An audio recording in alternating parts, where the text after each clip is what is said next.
What's up? Ghost Fictions is here, and we're back again.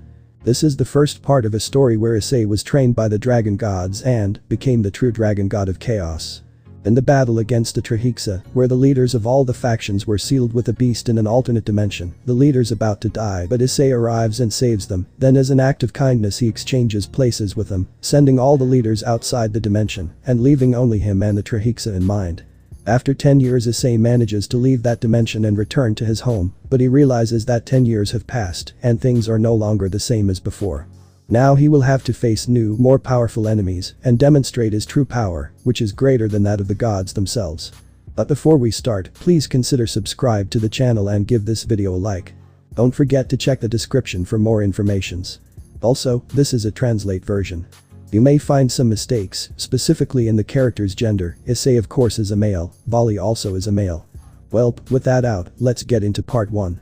In the great battle that occurred with the great beast of the apocalypse, the leaders of all the factions came together to be able to seal the Trihexa in the dimension where it was previously sealed.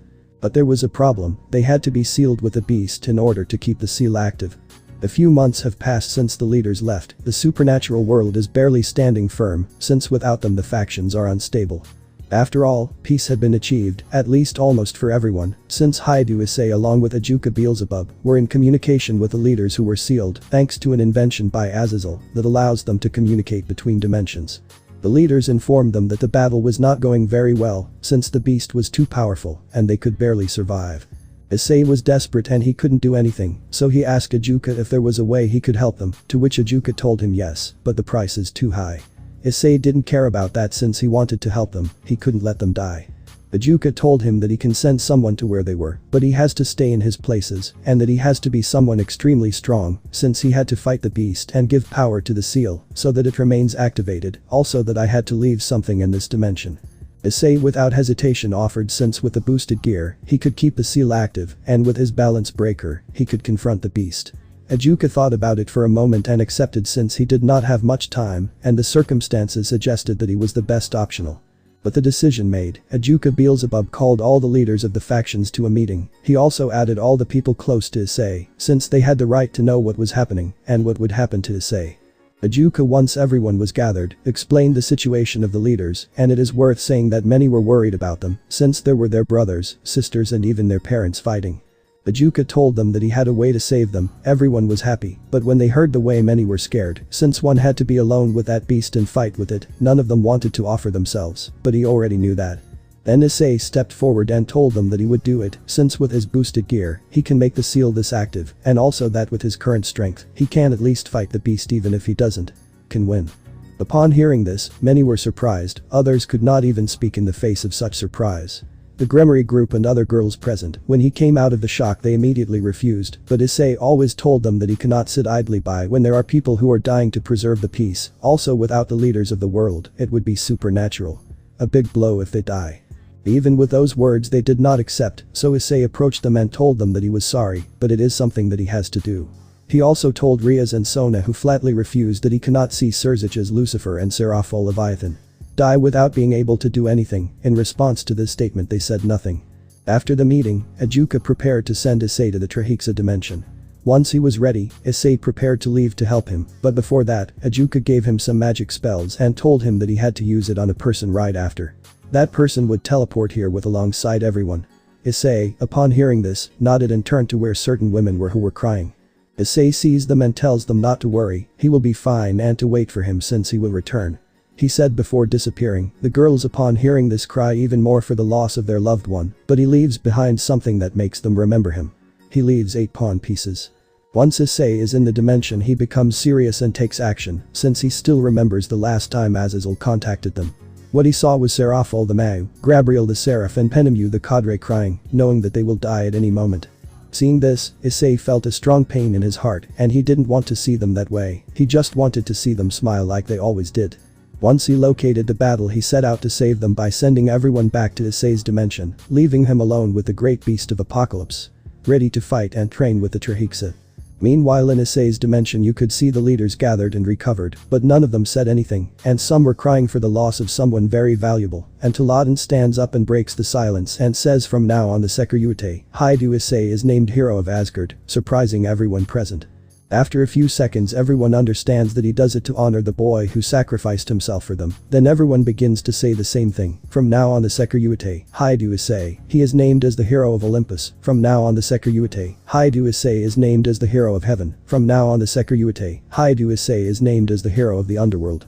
This is what all the factions present said. Now in the supernatural world everyone knew Haidu Issei's name, as well as his achievements.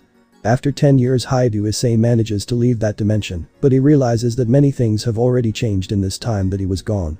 Now Issei is going to face truly powerful beings that threaten peace and his loved ones. He will demonstrate the power and experience that he has obtained in these 10 years fighting and training with the great dragon of the apocalypse, a power that will temper the world. Alternate dimension. Partner, why did you sacrifice yourself for all of them? The dragon asks, although he already has an idea of why. You already know me, Drag, I can't sit and watch how they cried. Answered the brunette. Well, although that is something that has always defined you as giving everything for your loved ones, even if it is your life. The dragon said calmly since he knew what his companion was like. Hahaha, what can I say, you already know me, partner. Issei commented with sadness in his words. I just hope that all of them can be happy. I hope so because to be honest, I don't have the slightest idea how long we can be here. Commented the dragon, somewhat worried.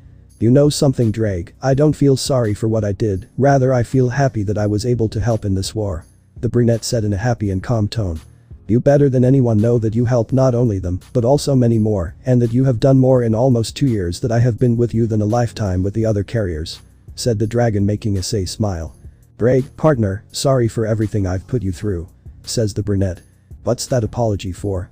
The dragon asks, confused. Well, I just wanted you to know that if at some point I can't leave this place and I die here, at least I would like to tell you that you are my best friend and a brother. The brunette answered in a calm tone. Hahaha, I really can't win with you, partner, despite everything I'm glad you were my carrier, although the op-eyed dragon thing left me a scar.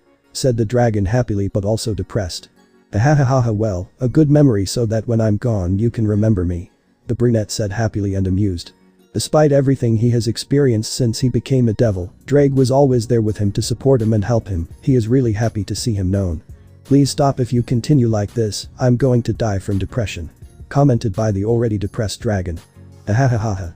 Hey Drag, if we can get out of here, I will do everything possible to help you recover your former glory. The brown hair man said, encouraging his friend. I'll settle for you leaving that unhealthy obsession with the breasts. Said the dragon, now calmer. What do you think? The Red God Emperor for the new nickname, it could also be the Dragon God of Domination, something like that. The brunette said very excitedly. That sounds amazing. The dragon said with tears in his eyes, while Issei just smiles. Well, then since it's decided, how about we start with the training? I have a lot to learn, and I need to control the power that office uses as well as the dragon infinite drive, and get properly accustomed to the body that Great Red made me. I feel like I still haven't seen even the slightest bit of his potential. Commented Issei, excited at the idea of becoming stronger. To be honest, I don't know if you can control Office's power 100%, not the body of Great Red, but at least you can reach a really acceptable level, since you need a master to be able to control it properly. Said the dragon seriously. But not to discourage Issei. Well, at least I won't be useless in the field. The brunette said without losing his enthusiasm. Then I recommend that you start at once, although we are not in a hurry, it is better to do something in this place so as not to die of boredom. The dragon commented. Okay, let's do this. The brunette said with a big smile. Oh.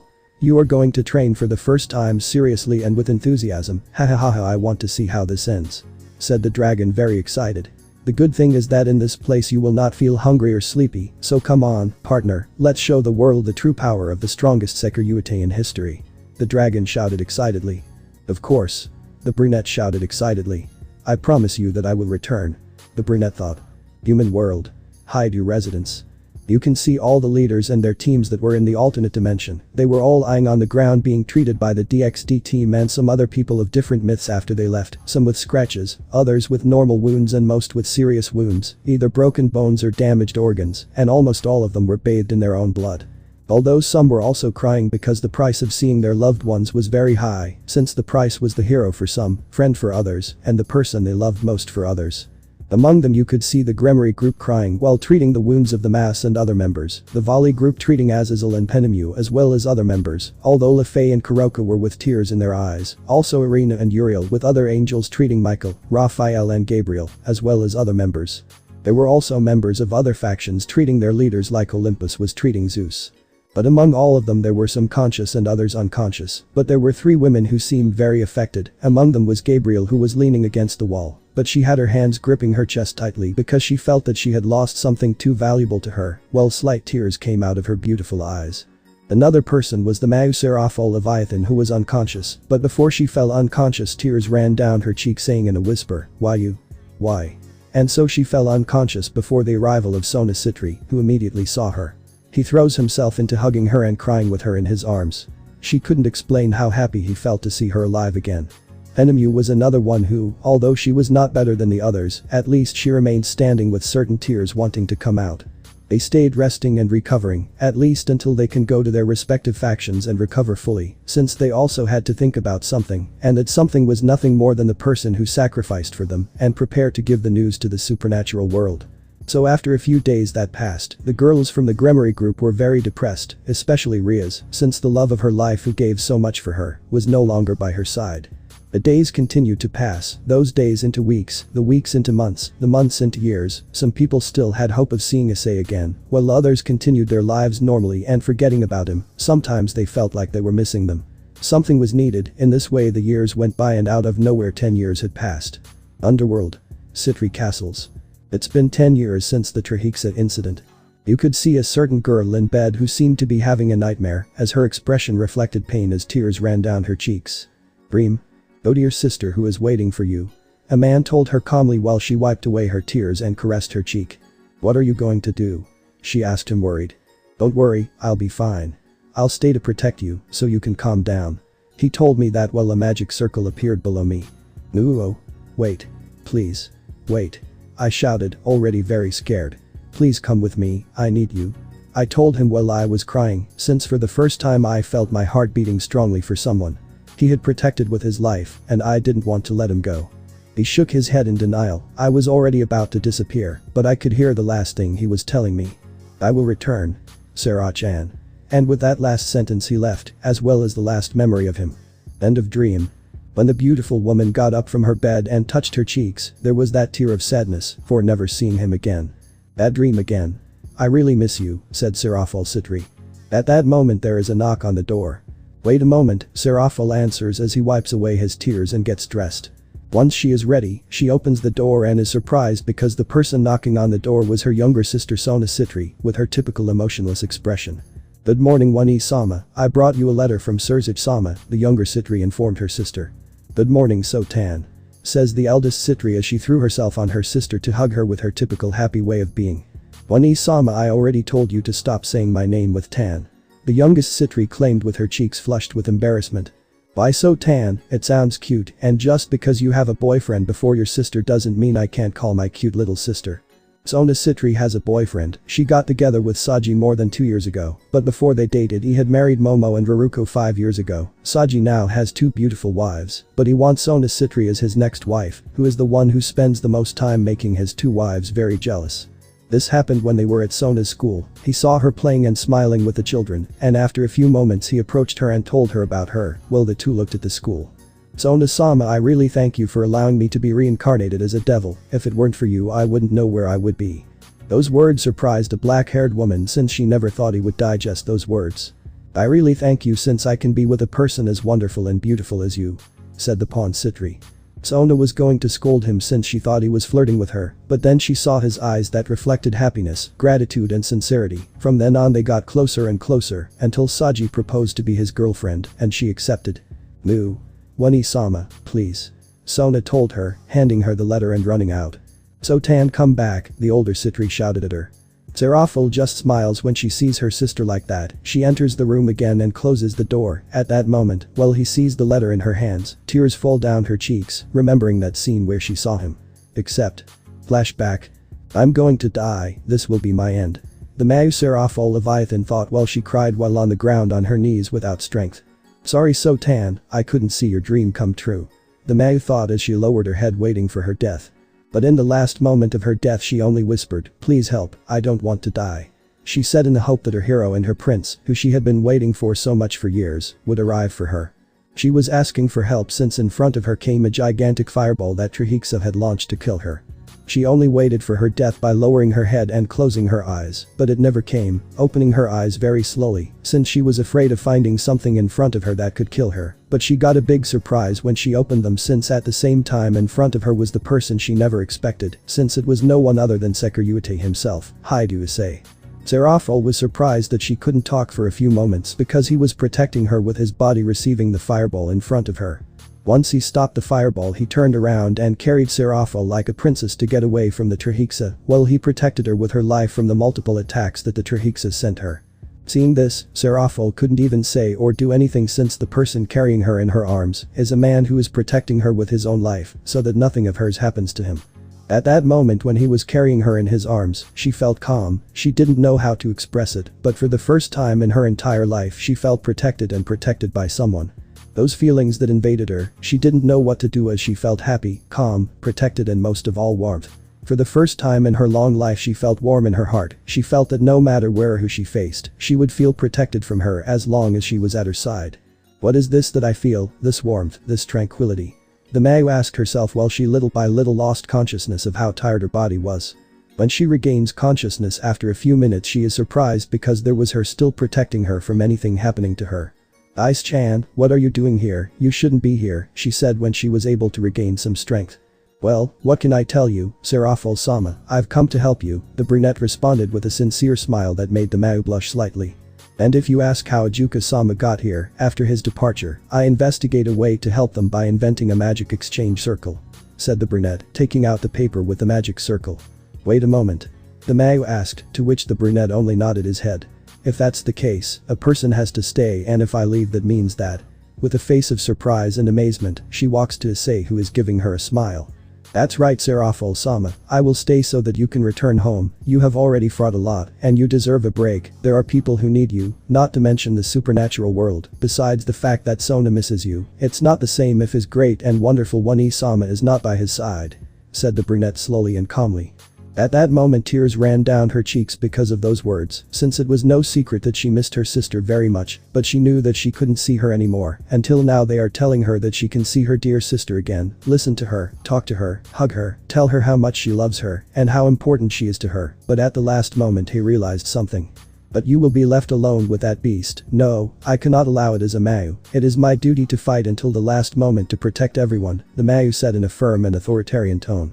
Upon hearing that, the brunette is a little surprised. He already thought that she could react like that. He placed her hand on the Mayu's head and gave her a small caress while he looked into her eyes and said, You have already fought a lot, Seraphol-sama, it is time for you to rest, and as I already told you, there are people who need you.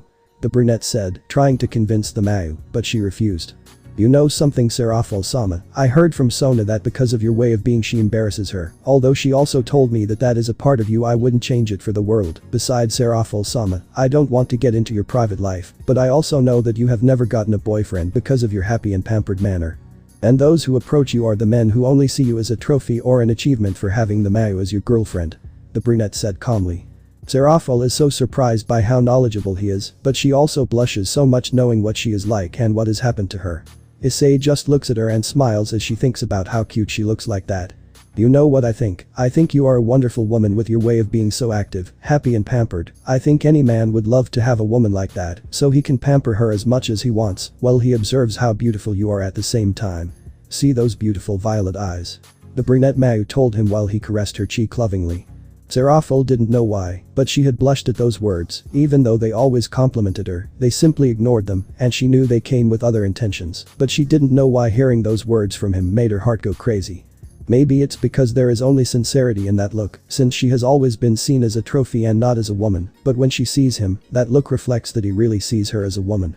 Seraphol-sama, it is time for you to return home to rest. You have deserved it, and please, even just once, allow this man to protect you, since you have sacrificed so much in your life. The brunette told her while he gave her a smile that made the Mayu blush. Seraphol's heart was beating so fast that she wanted to jump out of her chest, and she never expected those words. But you, the Mayu said in a whisper. Sorry, Seraphol-sama, the brunette said, confused. I don't like it when you call me that name, she said a little louder this time. Hearing her, Issei will be surprised, but after a moment she smiles at him while she caresses his cheek. So what do you think? Sarah-chan, the brunette said, surprising the Mayu, but only for a moment since later a beautiful smile forms on her face. She didn't know why, but it gave her immense happiness to hear him call her that way. Although she had already dealt with him and had heard about him from Sona, this was the first time she felt like this in front of a man. "Thank you," she said quietly with a big blush on her cheeks and tears wanting to come out of her eyes. The brunette sees her and smiles at how pretty she is, then he tells her again. "Well, it's time for you to go to your sister who is waiting for you," Issei told her calmly while he wiped her tears and caressed her cheek. "What are you going to do?" she asked him worried. "Don't worry, I'll be fine. I'll stay here for a while." He told her that while a magic circle appeared below Serafal. "Nuevo. Wait. Please. Wait," she shouted, already very scared. "Please come with me, I need you," she shouted again while she was crying, since for the first time she felt her heart beating strongly for someone. He had protected her with his life and she didn't want to let him go. He shook his head in denial. "I was already about to disappear, I could hear the last thing he told me.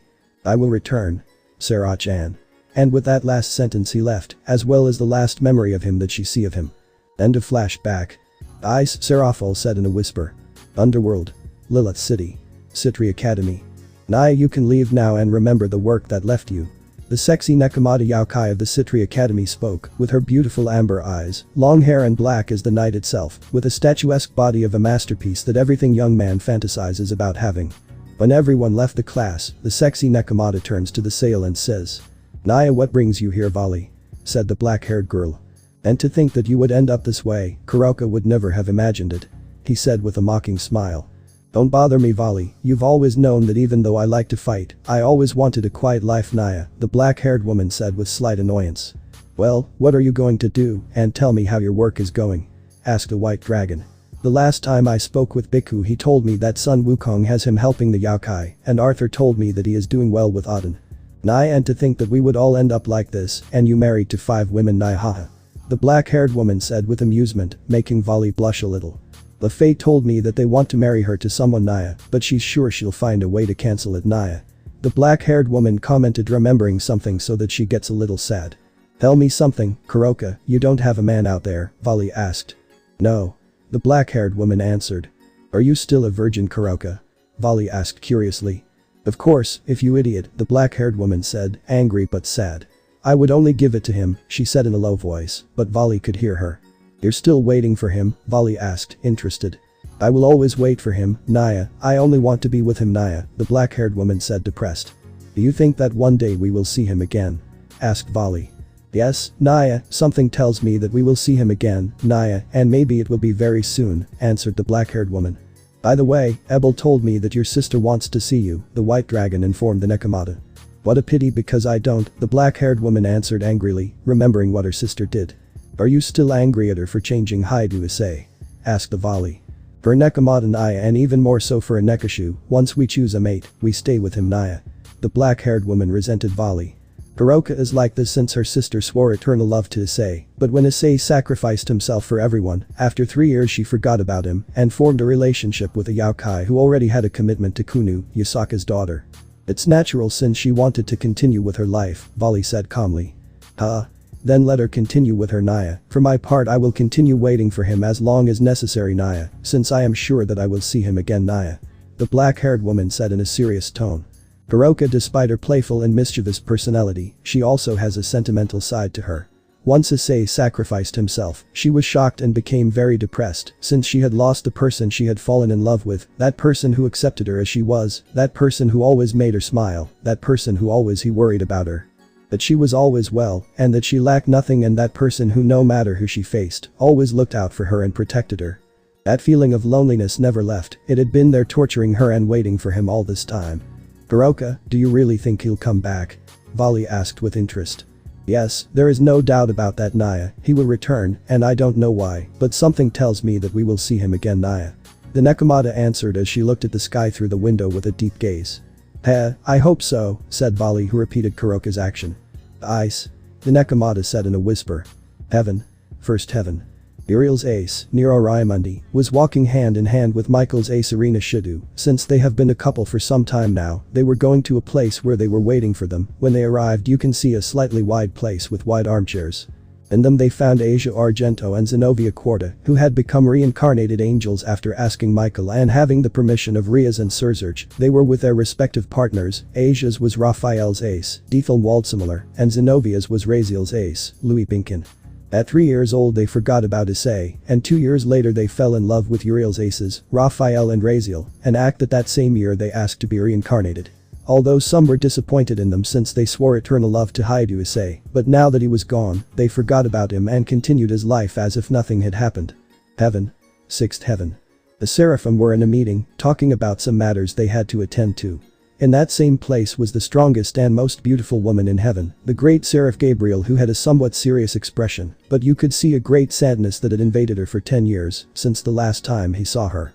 Since the last time he saw those eyes that reflected fear but also bravery and sincerity, since the last time she lost him, he no longer felt like smiling. Once the meeting is over, Michael gazes at her and asks her, "Gabriel, you are okay? I have noticed that you are not the same," said the leader of heaven with great concern for his sister. "Don't worry, Michael, I'm fine, just a little tired," the seraph said with a fake smile that everyone could see. That smile that reflected pain and great sadness. Once she answered Michael, she stood up and left the room, which left the other seraphim with worried faces, since they had not seen her sincerely smile for 10 years. Although everyone knows why, no one can do anything. "Michael, we have to do something, I can't continue like this," Uriel said with concern. "But what can we do? It's been 10 years since Gabriel has been like this," said a worried Raphael. "We can't do anything, brothers. You already knew that Gabriel, before the incident with the Trihexa, she already showed feelings for him. For a long time she showed that he had the noblest heart ever seen, because he always gave everything for the general good. Without asking for anything in return," Michael said with concern and sadness in his words. And to know that, from that moment in which he saved her, those feelings that had her dismayed awakened. Michael said, informing everyone while he watched as Gabriel left the 6th floor. Once Gabriel left the room, she went to her room and sat on her bed, thinking about what had happened 10 years ago since Issei saved her. The one who had caught her attention because of how he was and who he was, that kind and loving person, that person who strives for his loved ones and most of all, that person who gave his life for them. And to think that at first it was just curiosity about what his personality was like and nothing more, but knowing that over time, as I was with him, I became more and more curious to see how he gave everything and fought with beings much stronger than him to protect his loved ones. At that moment I had realized that the more I saw him, the more I wanted to be with him." The seraph said in a low voice with a pain in her chest that she did not know the reason for. Gabriel had a lost look as tears came out of his eyes, running down his cheeks as he remembered that event. Flashback. She didn't know how much time had passed since she was in this dimension, since she was only fighting with all her strength with the great beast of the apocalypse, along with her brothers. Next to her, a few meters away, Michael was breathing very heavily since he has been fighting for a long time. "Brother, are you okay?" asked the great seraph. "Yes. I'm just a little tired," Michael answered with difficulty. After confirming, Gabriel and Michael are sent into battle again, but what they did not expect was that a gust of air separated them, causing Michael to be thrown and crash into the ground.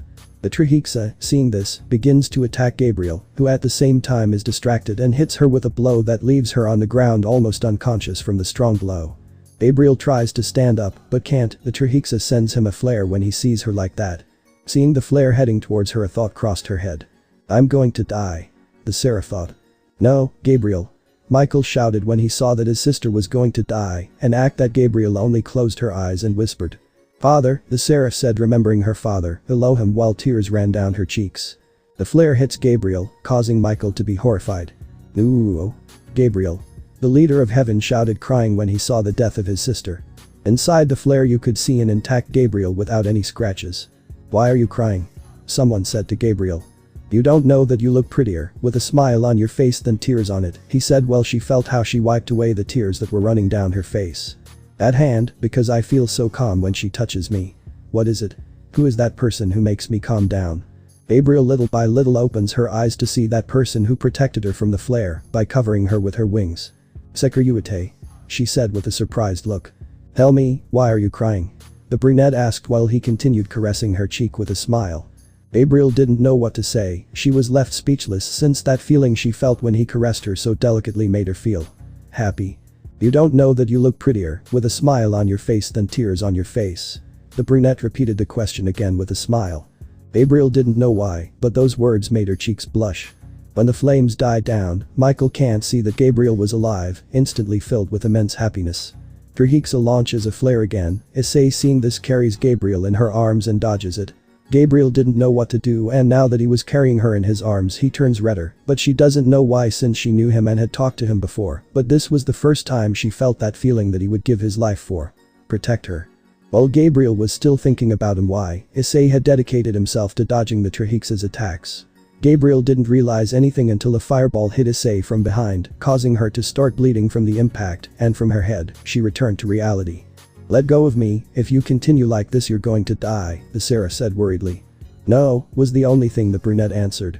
"Let go of me, you don't understand that you are going to die if you continue like this," the seraph said with tears, since she thought he was going to die.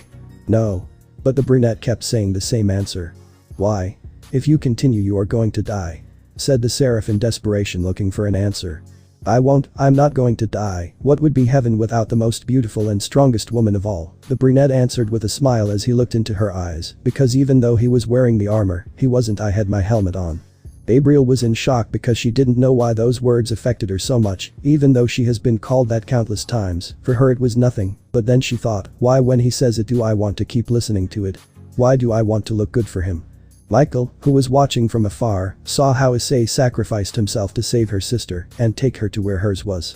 Once he arrived at Michael's side, Issei slowly lowered Gabriel off of her, placing her next to his brother. "Michael-sama, I'm going to send you back to our dimension," said the brunette, surprising the two seraphs. "There is no way to do it, besides we can't leave. If we leave here the Trihexa will be free again," said the leader of the heavens, worried and confused. "No worries, I will stay so that the seal is maintained thanks to my boost gear, and thanks to Akuja-sama, I managed to find a way to exchange. In exchange for staying and maintaining the seal you can leave," the brunette said in a way calm but at the same time serious. Gabriel, upon hearing this, is horrified by such words said by Issei, since he will be left alone with that fearsome beast. "Boo. Boo. But you will be alone with that beast, I can't let that happen," said the frightened and upset seraph while she clung tightly to the brunette's arm. Michael and Issei were surprised by what the seraph said, but Michael even more so since he had never seen her act that way. Issei, on the other hand, seeing that, only smiles at her while she caresses him on the cheek, an act that causes Gabriel to gaze at him at his eyes again. "Don't worry, I'll be fine, one day I'll come back," the brunette told him while he activated the magic circle that appears beneath all the angels, and they begin to disappear one by one. Seeing that, Gabriel clings closer to Issei, not wanting to get away from him. Issei sees Gabriel and hugs her while she puts him close to her ear and says, "Don't worry, I'm not going to die yet since there is something I want to do and one of those is to see you smile," the brunette said to the seraph, who continued to cling to him tighter while tears ran down her cheeks. "You have already fought a lot for us, now it is my turn to fight for you," the brunette said to the seraph while she disappeared almost entirely in the magic circle. "No. Please. No. I'll stay with you too," said the seraph, scared of losing him, although she didn't know why she felt that way, but a part of her wanted to stay with him and not leave him. Seeing hers like this, Issei hugs her tightly, making the seraph surprised at her, but for some reason she didn't want to get away from him. Issei gazed at Michael and tells him, "Please take care of her." With a serious and pleading tone he said to the leader of heaven, "Leave it to me and thank you for everything you are doing for us and for saving my sister from death," said the leader of heaven with a tone of shame, but also respect and admiration. And with those last words Michael disappears from that dimension. Before Gabriel also disappeared, he gives her a kiss on her cheek, surprising her and telling her, "A memory so that you do not forget me, and so that I am well and calm, because one day I will return," said the brown man with a smile on his face. Gabriel simply touches the cheek where she was kissed as her heart races, and he remembers his last words before disappearing. Then to flashback. You can see Gabriel lying on her bed almost asleep while she whispered, "I'm going to wait for you, Issei." And this way she falls asleep thinking about him. Alternate dimension. 8 years ago. "Hey Brad, what are you doing?" a very somber voice asked. "Oh, so you're awake, you're training a little," the brunette responded to the dragon god of the end, 666, in his human form. "Why do you train if you can't get out of this place? You're trapped," said the Trihexa. "Maybe it's true, but I don't plan to stay here forever, plus there are people who are waiting for my return, and I need to be strong to be able to protect them," the brunette said while he continued training. "Ahahaha, you are really interesting Brad, what do you think if I train you a little to kill time?" said the dragon god of the end to the brown hair boy, very surprised by what he had just heard. "What is the reason for such a tempting offer?" asked the brunette with great interest. Well, I have nothing better to do, besides I don't know what you did, but I can feel the presence of that faker Apocalypse and Office in you," answered the Dragon of the End. "Yes, I died a long time ago, I was saved by them, the Great Red made me a body, while Office gave me the energy to live," said Issei while he gazed at the dragon who smiles. "Ha, interesting, very interesting," he said while smiling even more at that fact. "And what do you think if I train you a little? It would be very fun to see how far you can go with a dragon body that has the strongest body, plus the energy of the dragon.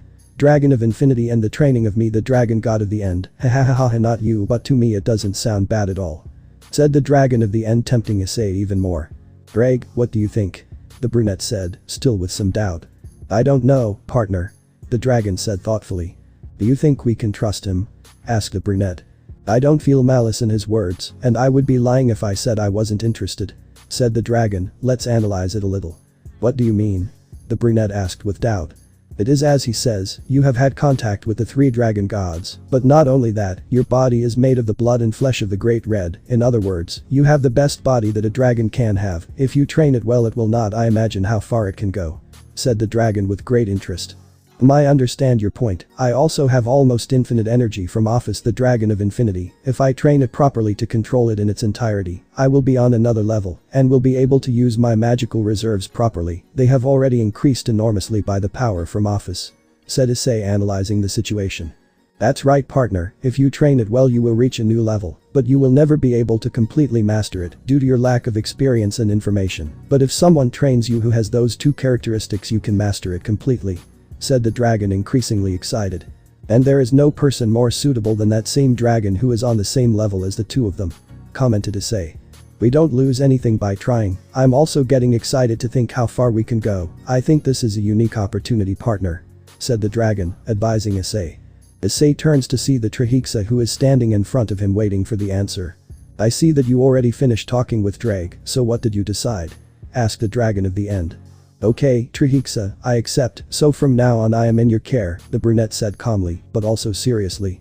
Ha, good decision, brat, although I don't know if you can die, although you have a high possibility, since you have a fairly resistant body and almost infinite energy. Ha, this will be good, come on brat, let's start to see how far you can go. In that way Issei began the infernal training of the great beast of the apocalypse, the Dragon God of the End, the Trihexa. Tokyo, capital of Kyoto. "Kunu-san, Kaneko-san, they're here," a yaokai shouted. "Sir, they meet Miss Yusaka in the courtyard," said a guard. "Okay, could you do me a favor and let them know I'm here," the yaokai said courteously to the guard. "Right away my lord," the guard said to go look for them. In the garden of Yusaka Castle there were yaokai talking normally. "Excuse me, ladies, young Yasuko has just arrived and asks if you can help him," the winged and yaokai guard reported. "Thank you, let's go right away," answered a young woman of about 21 years old, blonde hair, fox ears and tails. She had a very attractive body, big breasts, wide hips and a thin waist, with a beautiful face for her age. She was the current leader of the yaokai, Kunu. "I'm glad you came, we still have to arrange some things for the wedding. This will be a great opportunity to finish the preparations," said a white-haired woman about 25 years old, with cat ears and tail, a body almost like her sister's. Nothing more, a little less than this, she was the rock of Gremory group Kaneko Taojo. "Tell me something girls, you really want to marry him? I mean he is a good man, and I have no problem with him, but it wasn't that they had sworn eternal love to another person," said the former leader of the yaokai Yusaka, who despite the years still just as beautiful. "In fact, it seems like every year you become even more beautiful than she already were." Hearing what the older kitsune told them, causing them both to freeze and not be able to say anything. After the brunette sacrificed himself to help them leave that dimension and she stayed inside, both Kaneko and Kunu suffered from the departure of the person they had fallen in love with. After a year at a meeting, Kaneko and Kunu became very close friends, so much so that after another year they had become like sisters. And having already passed 3 years since Issei's departure, they forgot about the person who had always loved them and protected them from all evil, in addition to seeing them saved on multiple occasions, causing Issei to be on the verge of death to protect them. After seeing the man they swore eternal love forgotten, they fell in love with Yasuko, a young yaokai, son of an army general, getting engaged to him 3 years after meeting him and 3 years into dating. "I know that this is your decision, but I would like to know if you are very sure, because if Issei returns, you will no longer be able to be by his side," the older kitsune said to the young yaokais. That left them thinking, what if Issei came back for them and he found them married to someone else? Since Issei wouldn't do anything but they would lose him, and they wouldn't be able to be by his side anymore. That idea was terrifying them. Seeing their expression, Yusaka was surprised since she thought that they had already made a decision, but from what can be seen, they are still not 100% sure that the decision they are making is the correct one. "I don't think he'll come back, it's been 10 years, and there's not even a chance he's alive," said the younger Kitsune, surprising her mother with the harsh words she just said. "Besides, we have to continue with our lives and also, I don't want to think about this possibility, but maybe he's already dead," Kaneko said, surprising Yusaka even more because of Kaneko's cold response.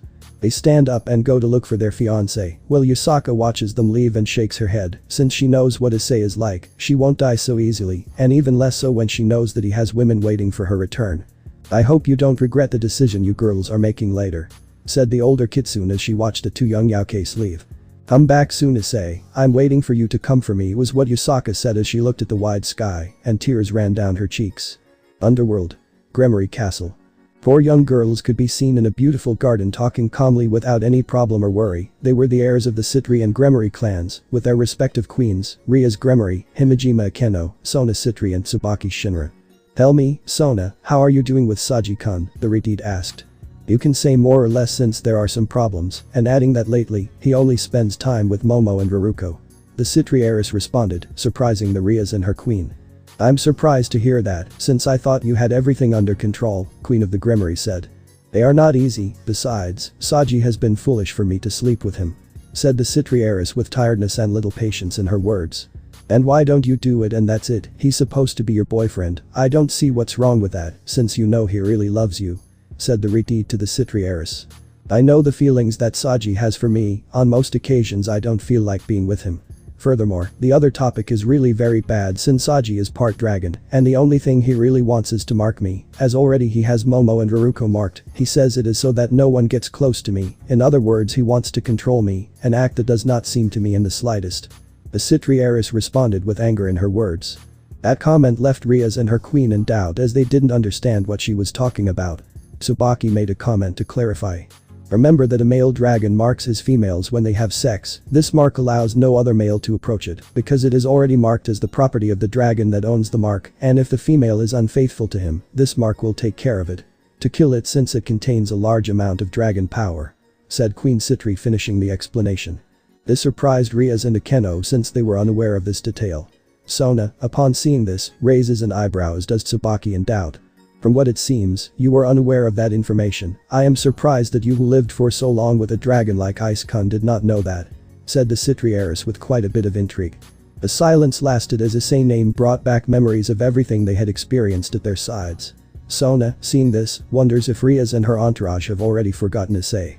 "Let's see if you really have already forgotten Issei-kun," Sona Citri thought. Now touching on that topic, "Rias, are you sure you want to marry Razor?" Tsubaki asked this time. That question surprised the Gremorys a little since they were not expecting it, but after a few seconds of getting out of her surprise, she answered. "Yes, I have already made my decision. Razor has changed a lot, he is not the same as before, thanks to everything we have been through, and he has really supported me a lot after Ice left, and not to lie to you, I really like that part of him, so much that I fell in love with him," the Retid answered the Citrus. "And? What happens if Issei-kun comes back and when he looks for you he finds her married to the person who once sacrificed himself to save you?" asks the Citri heiress. Ria's hearing that, she is shocked since she had not really thought about that, she already had the idea that the brunette was dead and she would never return. "Not only her but also you Akina, let her come looking for you and realize that you are already married," Queen Citri continued. Akeno upon hearing that, I know she was also shocked since she did not expect to be asked that, she always thought the brunette was dead after a few years and began to rebuild her life, she met someone and after getting to know him more, she married him. The silence lasted for a few minutes, seeing that the conversation was going nowhere, the Citri heiress changed the subject. Changing the subject, "Tsubaki, how are you going with Kibayudo?" the Citri heiress asked her queen since she did not know what a relationship with the Gremory Knight was, but when she saw that her queen lowered her head, she realized that it was bad idea to ask. "Really bad, even though the devils have a system of polygamy." Udo-kun, he says that he is not interested in having more than one wife, and between his childhood friend Tasuka-san and me, he chose his wife Tasuka-san. Said the Queen Citri is sad and depressed since she cannot be with the person she fell in love with. "It's a shame since he was one of the 3 men with whom you have interacted and been able to talk and deal with who you really are," said the Citri heiress sadly since it was a somewhat delicate topic. "Who were the other 2 people?" asked Aritid, having come out of the shock of the previous question that her friend asked her. One was Saji, and the other was Haidu-kun. Queen Citri answered. If you want to be with one of those three, let's discount Udo-kun based on the previous information, Saji too, since you know him very well, and you already know what he is like, that's just him staying with Ice-kun. Commented the Citri heiress, surprising everyone. When her queen was going to say something, Sona continues talking. You always enjoyed your time with him despite how perverted he was, he had his good points, and one of those is that he always made you laugh. Said the Citri heiress with a malicious smile, while she sees her queen turn red at the comment since it was true, she always enjoyed spending time with the brunette, since with him she can be herself. The Grimoires did not know what to say, and they did not know that information. Queen Citri sees her king and with the same malicious smile answers. But I wasn't the only one, if I remember correctly Sona, whenever you spent time with Haidu-kun she was seen with a smile of being very happy to share moments with him. Said Queen Citri, making her king blush. But he couldn't control it. Tsubaki sees her with a triumphant smile, she looks back at the two Grimoires who were there, who did not believe anything they had just heard. Well, that can't be helped since despite being a pervert, he has good sides to him, such as being kind, attentive, protective and always looking out for the well-being of his loved ones, commented Queen Citri. Oh. Sona gazed at her with a smile and tells her. That can be taken as a confession indirectly, saying that you like Ice-kun. The Citri heiress finished saying. Tsubaki blushes so much that she says with difficulty. Well. I can't say. That I didn't like. And. Experiencing all those. Feelings and feeling. Important for a man. Like him, said Queen Citri, blushing like hell. Hearing that, Riaz and his queen, who until now were down, slammed the table in anger as she stood up. No you can't. I won't allow it. The Grimoire heiress shouted with authority. Seeing this, the Citri heiress and her queen look into each other's eyes, and then she turns to see the Grimoire who were with expressions of annoyance and anger. Riaz, let me remind you that you are going to get married soon, and you also have no right to say who Ice-kun may be with, and you also Akeno, since you are already married, you don't have the slightest right to say anything. I answer them. The Citri heiress seriously and claimed as she stood next to her queen. It doesn't matter. The Redeed shouted again. He is still my dear pawn, he can only be with me, and with no one else, the Redeed finished saying. Riaz. An already upset Sona shouted. Wake up to reality, you are about to marry Riaser, you are abandoning him, besides he is no longer your pawn, not anymore, he had to leave something here when he went to the alternate dimension, and you know that he left the 8 pawn pieces. You know that better than anyone and finally you know that there are women who continue to faithfully wait for his return, and you know that both Kuroka and my one Isama are two of them who dream of his return and will follow him. Waiting until the end of time if necessary. Said the Citri heiress with a venom on her friends already very upset. Besides, if he hadn't left, I would have surely fallen in love with a person like him, the heiress Citri added, while the other girls looked at her with their eyes wide open in her surprise. Come on Tsubaki, the Citri heiress said, preparing to leave. See you soon Riaz, she said goodbye to leave the place. Tsubaki bows to say goodbye, but before that she says. I really would have liked to be able to have a relationship with him, since he is one of the few men who knows how to make a woman feel loved and important, Queen Citri said to say goodbye and reach out to the king of her. Riaz and Akeno were frozen by everything that just happened, and everything that Sona said, she was completely right, and she couldn't deny any of that truth. And if he comes back and if we really don't wait long enough for him, the Redeed said, making her friend start thinking when she heard her. If he returns and finds me married, will I be able to face the man who swears eternal love for him? Knowing that I am no longer his and I will no longer be able to be by his side. The black-haired woman thought, terrified by the last thing she mentioned. Alternate dimension. Who would have thought, you have reached a really high level, brat, said the dragon of the end to a certain brown-haired man lying on the ground without a shirt and with his pants torn. That is, thanks to you. The brunette answered with difficulty since he was out of breath. Partner, the power you have is really incredible, I can even feel it running through my entire body. Said the red dragon excitedly. And that you have the sealed transformation, although you can activate it whenever you want, just sealing it because of the aura is very powerful. Added the dragon of the end to Drake's comment. I already want to see Albion's face when he hits the ground with it. Commented the red dragon. Well, with that you are ready to go, if you finish mastering the transformation you would have a power that could put us 3 dragon gods in trouble. But this power I will be able to protect my loved ones, wait for me, very soon I will return to you. Said the brunette with a look of determination. Alternate dimension. Hey Trihexa, how am I going to return if this dimension is sealed? Asked the brunette with doubt.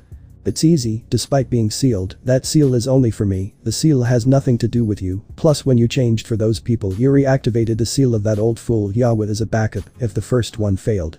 answered the Trihexa somewhat chuckling. Really? I didn't know there was a second seal, said the brunette, totally confused by such a revelation. I didn't really even know, that guy always liked to exaggerate things, Trihexa answered with disgust. Ahahaha well. Now how do I get out of here? Asked a brown man, interested and happy to be able to get out of here.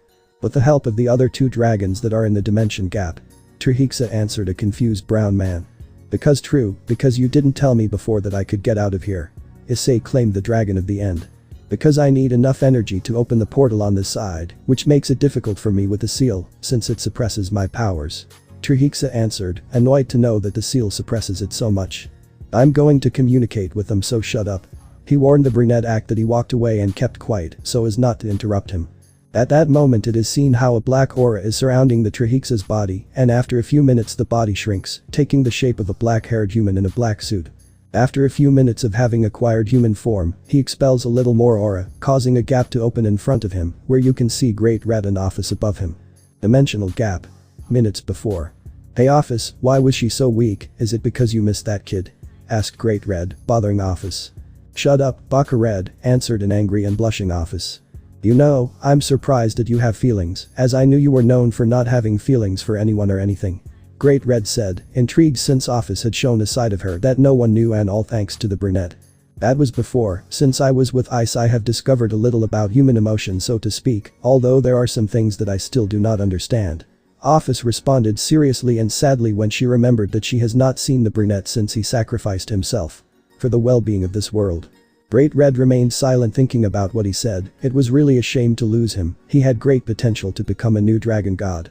At that moment when Great Red is about to say something, he felt an energy very familiar to him, just like Office. In front of them a portal opened where a man in a black suit could be seen watching them with a smile. -666 was what the dragon said when they looked at him and got into a fighting position. Hey there fake Apocalypse, how long have I not seen you, how have you been? Trihexa asked with a grin. What are you doing here? You should be sealed, Great Red said with annoyance. And I am, this is just a means to communicate with you. The Trihexa said calmly. What do you want? This time an annoyed Office asked. Not really much, I just need your help for a summoning circle, Trihexa responded to the 2 dragons. You're crazy, we're not going to help you come to this dimension, Great Red said with hostility. Oh no, I think you are wrong, the circle is not for me, but for this brat that is. Oh, I come here and say hello. The 666 shout the last thing to the confusion of both dragons. At that moment the person they least thought they saw appears, although he has changed physically and his presence is much stronger than before, his aura remains the same. Did Ice? The dragon said in surprise at the same time. Hello Great Red, Office, how have you been? I've missed you, Issei commented in a relaxed manner. Ice, you're alive. Office asked, impressed, although inside she was really filled with great happiness to see that he is alive. Well, many things happened, and one of them is that rays of him had the Trihexa controlled since his body and mind were separated. That was not so difficult, and when we were fighting I was able to destroy the device that controlled him, which gave him freedom. The brunette answered calmly, telling them a part of everything that has happened to him. Hearing that, neither of the 2 dragons could believe it, but seeing Issei confirmed that he was not lying. Wait. Trihexa, why didn't you kill him? And even though I know what you're like, killing him wouldn't be a problem for you. Great Red asked in a suspicious manner.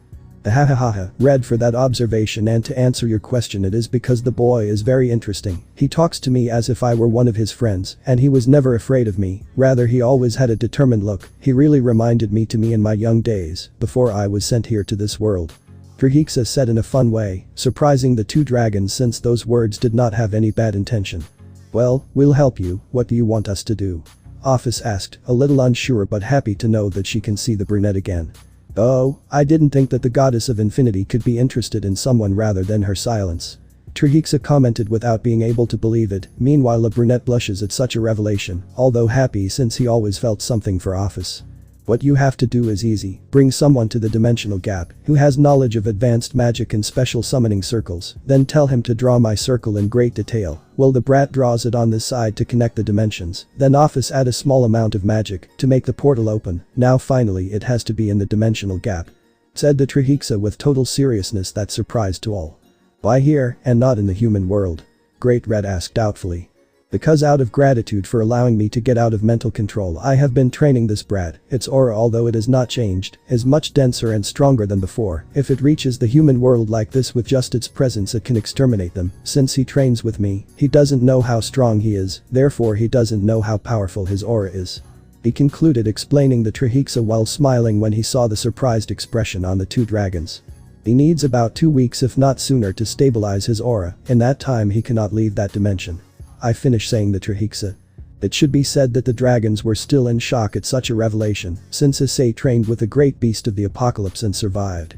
Don't be so surprised, after all he has the blood and flesh of Red and the power and energy of Office, and now he also has my training. This boy is still on the way to becoming the next true dragon god, said the Trihexa with a big smile at to see the two dragons fainting from the impact.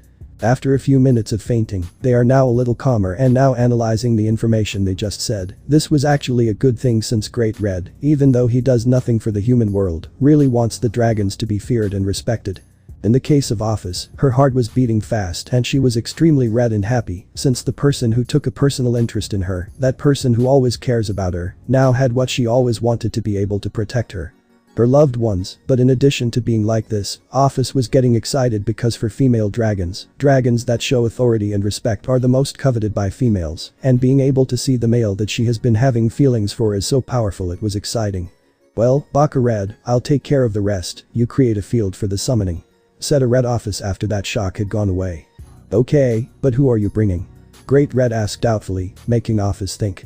Office, why don't you bring Lefay, since she is the best magician we know? The brunette suggested, an act to which Office agreed since she knows her. At that moment she disappears into a gap to go look for a certain magician. Well, I am going to prepare the circle on this side. When you are ready, summon the brat, since I think we are going to finish before you, said the Trihexa, returning to his dimension. Once the portal closed, he looks at the brunette and says, listen kid, when it is controlled I could feel how one of those gods took away a lot of my power. Be careful from here on out, and train a lot, since I think that very soon you are going to fight with that person, Trihexa said very seriously, making which Issei nods very seriously. 10 minutes later the magic circle was finished, and Issei sits in the pure center, waiting for him to be summoned from the other side. Human world. Pendragon Castle. I already told you that I don't think about, nor do I want to get married, said a woman with waist-length blonde hair, white skin that makes her look beautiful, long legs, wide hips, perfect breasts that make her look too attractive, and a face that expresses pure beauty. She was the daughter of the great Pendragon family, Lefay Pendragon. We already discussed this, daughter, you are going to marry young William of the Devereux family, Lady Pendragon said with authority. But mother, I don't even know him, I've never seen him, and besides, I already have someone I like, and he is the person I want to marry, because I am deeply in love with him, the magician said with determination. If you are talking about the Securitate, he has already been dead for years, now you have to look after your future, said Lord Pendragon. Marrying a person I have never seen or met in my life, the magician responded, already very upset. At that moment when the magician's parents were going to answer, a gap opens up from the room, and a gothic loli emerges from it. Office-sama, what are you doing here? The magician asked, very surprised as she approached the goddess. The magician's parents were very pale in the face of such a presence, so they just remained silent while they watched and listened to the conversation. Lefay, we need your help, Office said without any emotion as she surprised the magician. We have found a way to bring ice back to this dimension, Office said naturally, but inside she was really very happy to be able to see the brunette. Lefay, upon hearing that great news, could not react, and out of nowhere, tears began to run down her cheeks because of the happiness she felt at that moment, since the tears only came out without stopping, knowing that she can see the person again that she admires and respects so much, that person that she has not been able to see for 10 long years, that person who did not have the courage to confess his love for fear of rejection, and that all this time, he has been regretting for not having said anything to him, but now she has the opportunity to see him, to hug him, to be able to be with him by his side. To be with the person she loves, and with that last thought she comes out of the shock she was in, she wipes her tears and tells Office-sama, please tell me how I can help you even if necessary, the magician said with great finality. Office covers her with the power she was protecting and tells her to continue entering the gap again, an action that the magician does not hesitate for a moment and also enters the gap, disappearing, leaving the parents very surprised and with a just thought. The world will change with the return of the Securitate. Dimensional gap. It seems they have already arrived, Great Red said as he saw Office and Lefay emerge from the gap that was created in the protected field. Lefei, I need you to draw this circle with high-level summoning magic, the size of a person, and then help me add a little magic to it, since it needs to connect with the other dimension while he activated. Afa said, handing her a sheet where the circle that is needed was. Lefei nods with determination and immediately begins to create the circle, which took him around 15 minutes to create since it was very complex and detailed. Once finished, she stands next to Afa's and they prepare to start it and bring the man she is in love with. Both women put magical power in a circle, causing it to activate, and after a few seconds a tall man appears with long brown hair up to his waist in disarray, a very well-defined body, no shirt, only with torn pants, and what caught the man's attention the most. 3 people who saw him, he had green right eyes and purple left eyes with a look that showed seriousness, but at the same time tranquility and warmth. Hello, it's been a while. Issei couldn't finish his office, and Lefei jumped on him to hug him tightly, causing him to fall to the ground, where he heard the 2 girls say his name repetitively. It's really you, it's really Issei-sama. Lefei said with tears in her eyes, hugging him very tightly since she was afraid that everything was a dream and that he wasn't here. Of course it's me, but who are you? Asked a brunette, confused when he saw the beautiful blonde who had him hugging, since she had beautiful blonde hair down to her waist, beautiful blue eyes, an amazing body, and she had perfect breasts, wide hips, and long legs. But after a few minutes of seeing her in more detail and seeing that wizard cape and hat that he had, he opened his eyes in surprise when he knew who that beautiful girl was. Wait a moment, Lefei. The brown man shouted when he recognized her. When Lefei hears that he recognizes her, she only raises her head and looks into his eyes. When she sees them, she blushes fiercely since the brunette had become very handsome, and seeing those beautiful eyes that reflect maturity, but also tranquility, did not help her at all. Then she nods in confirmation that it is her. Woo. But what happened to you? I mean, you look gorgeous, said the brunette, blushing when he saw how beautiful she looked, since before she was very beautiful, but now he had no words to say how beautiful she was. Lefei couldn't take it anymore, and tears began to come out of her eyes and go down her red cheeks because of what the brunette had said. She felt extremely happy. Finally, after so long, she was able to see him again and hug the person she loves. Being able to feel that heat that comes from his body, that calm aura that comes from him, and that sensation that just his presence gives off is something that you never want to stop feeling.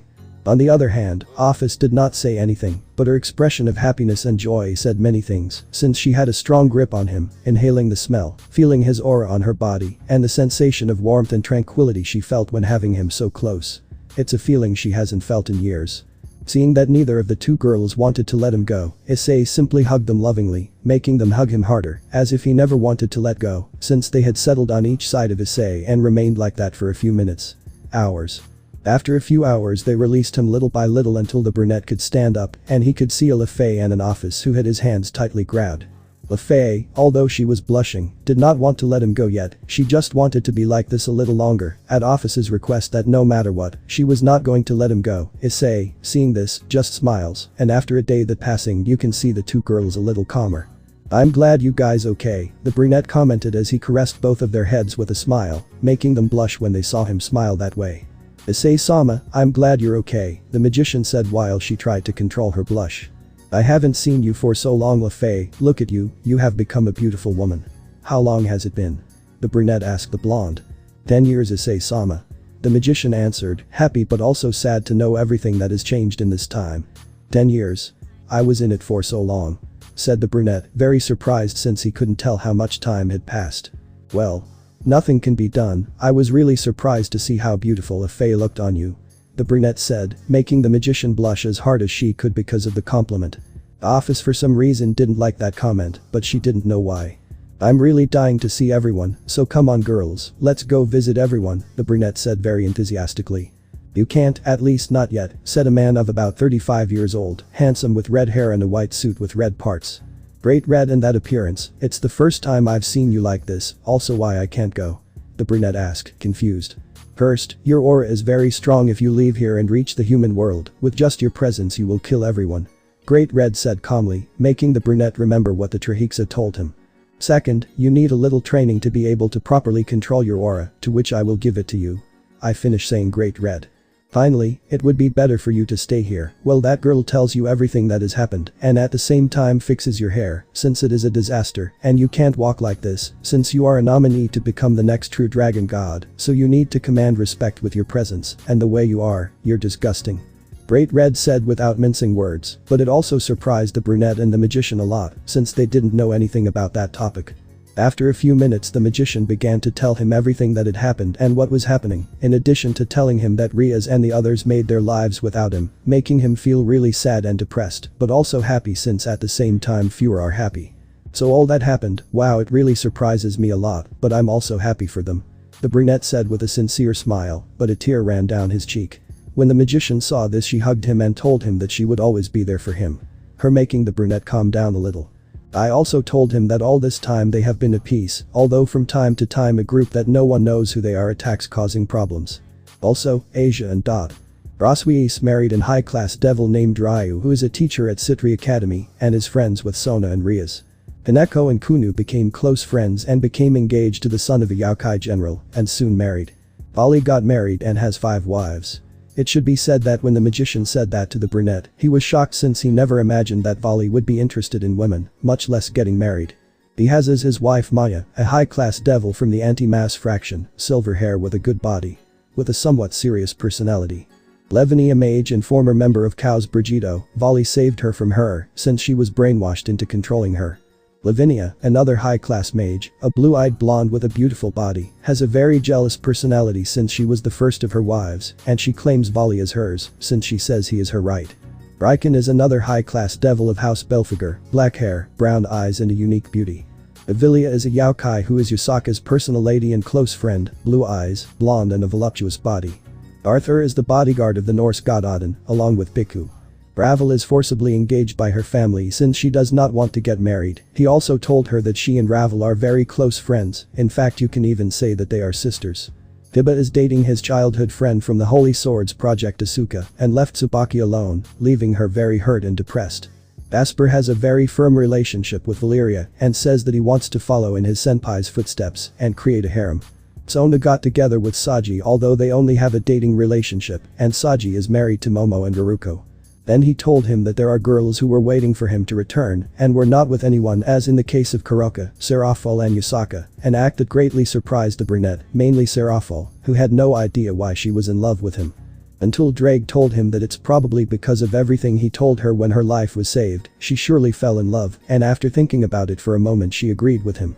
And finally she told him that Riaz is engaged to Razor again, since he had changed a lot and more than that he helped Riaz a lot when he left, when she heard that she was very depressed, but she was happy since she is happy with him and that he loved and respected her.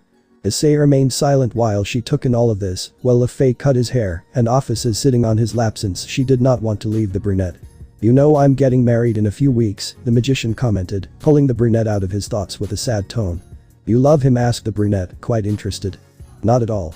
I don't even know him, it was my parents' idea, and since my brother is with Adendono, he doesn't know anything about this subject. The magician answered, while she lowered her head and some treacherous tears ran down her cheeks. She. You know, the brunette said to the magician who was surprised by such a response. You? Would you really do that for me? The magician asked the brunette with tears coming out of her beautiful eyes. Issei looks into her eyes as she gives him a light gentle caress on her cheeks, as she tells her calmly. Of course, I would do that for you and much more, you have always been by my side in the good and bad times, helping me in every way possible, plus. Well. I don't want to let an idiot take away something as precious as me. You're what you are to me. He said that last thing while blushing for the statement he had just made. The magician did not believe what she had just heard, Issei considered her something precious to him, and she was so much that she did not want to lose him for anything. But Issei-sama, if you interfere that means. It means that you will be engaged to me, the magician said very nervously. Well, if you don't mind having someone like me as your fiancé, the brunette said. Lefei couldn't believe it, the brunette had just declared directly that he loves her as his wife, something she had never imagined. Her heart began to beat like crazy when she saw that the brunette loved her. This caused her to start crying out loud. So much happiness I had at that moment. Seeing that she started to cry, Issei thought that she did not want to have him as a husband, and it really saddened him, because despite being stuck in the other dimension, he spent his time thinking about his loved ones, and she was one of those people who thought. Now that before sealing himself with the Trihexa he had feelings for the magician, but he did not know how to tell her, since she was a very beautiful woman, and had always supported him. Ooh. Well, if you don't want to calm down we can. But when Issei was talking he is interrupted by Lefei. No, the magician shouted very hurriedly. No, please. If it's okay for you, I'll be delighted to accept," said the magician, very agitated and happy. Issei was surprised by this action. She really agreed to be his wife, which had made him extremely happy. "Sure. I mean, I don't want to force you to do anything, of course I would be delighted to have you as my wife, since it would make me extremely happy," said the brunette, very embarrassed but also firm. "Yes please. Make me your wife," the magician said, very happy since what she had waited for so many years was now happening. "And? I was always in love with you, Issei-sama, but for fear of rejection I kept quiet, and when you left I felt very alone, and I regretted so many times for not being able to say anything to you, but now that you are here I want to tell you what. I like you, so please allow me to be by your side," the magician said, very embarrassed but with a determined look. Issei was surprised at such a revelation. She did not expect her to have such strong feelings for him after 10 years. "Partner, what the magician says is true, I can see the sincerity and love in her words," Drake commented in Issei's mind. Issei was even more surprised by his friend's confirmation. Then he got closer to her, caressing her cheek, making her blush and look at him in her eyes, those eyes that made her blush even more, since they reflected love and affection in them. "Lefei, I want to tell you that I like you too. I have been in love with you for more than 10 years, but I had never realized it, and when I was locked in the dimension that was when I realized it, but it was too late to tell you what I felt, but now that I'm here I want to ask you to become my girlfriend and fiancé. But I also want to tell you that if you could share with me, since I also have feelings for other people who are waiting for me." The brunette asked with fear since he thinks he's going to say no, and that idea really terrified him. He didn't want to lose her. "Yes," the magician responded.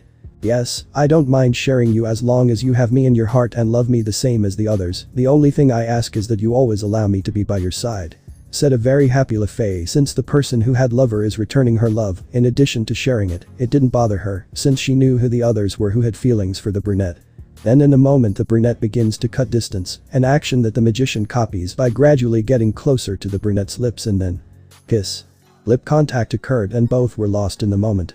Upon feeling Lefei's lips, Issei is invaded by a feeling of love that fills him completely, erasing absolutely everything in her mind, only her mind, that moment she is living. In an instant, to deepen her kiss, Issei delicately takes her waist, bringing her closer to him. On the other hand, Lefei felt that no moment in her life can surpass this one she is experiencing. Few things in life are as beautiful as the pleasure of kissing the person you love. When she felt that her brown hair man took her by her waist, bringing her closer to her, he passed her arms around her neck to also deepen her kiss. The kiss lasted for several minutes. Lefei felt her heart leave her chest because of how fast it was beating, but she didn't care. The only thing she cared about was continuing, until they both separated, leaving a thin thread of saliva. "Thank you. Thank you for being here," the brunette said as she shook her head. "Thank you for allowing me to be next to her," said the magician with a very red face, but with an expression of joy and happiness. After they continued the conversation, it should be said that Lefei had an expression of happiness that she had not had in years. At that moment Great Red arrives and went to check the area to see if she was safe and they could train here. The brunette already had his hair done and cut, although it was still long. "Well, kid, let's train. In 1 or 2 weeks you may already control your aura, and there will be no danger of you going to the human world," Great Red commented seriously. "Lefei, go home and tell your parents that I'm going to go talk to them very soon," he told the blonde. "Also take office with you and I want you to wait for me. I will come for you very soon," the brunette said calmly. "It's okay, Issei-sama, let's go." Office-sama, said the magician, but Office didn't want to leave Issei alone, who had him holding his arm tightly. "Office, go with Lefei. Very soon I will be with you, guys, and I promise that I will never leave you alone again. I will always see you in the next part," said the brunette, while kissing the gothic loli's forehead, to which she blushes from the kiss and goes with the magician Pendragon.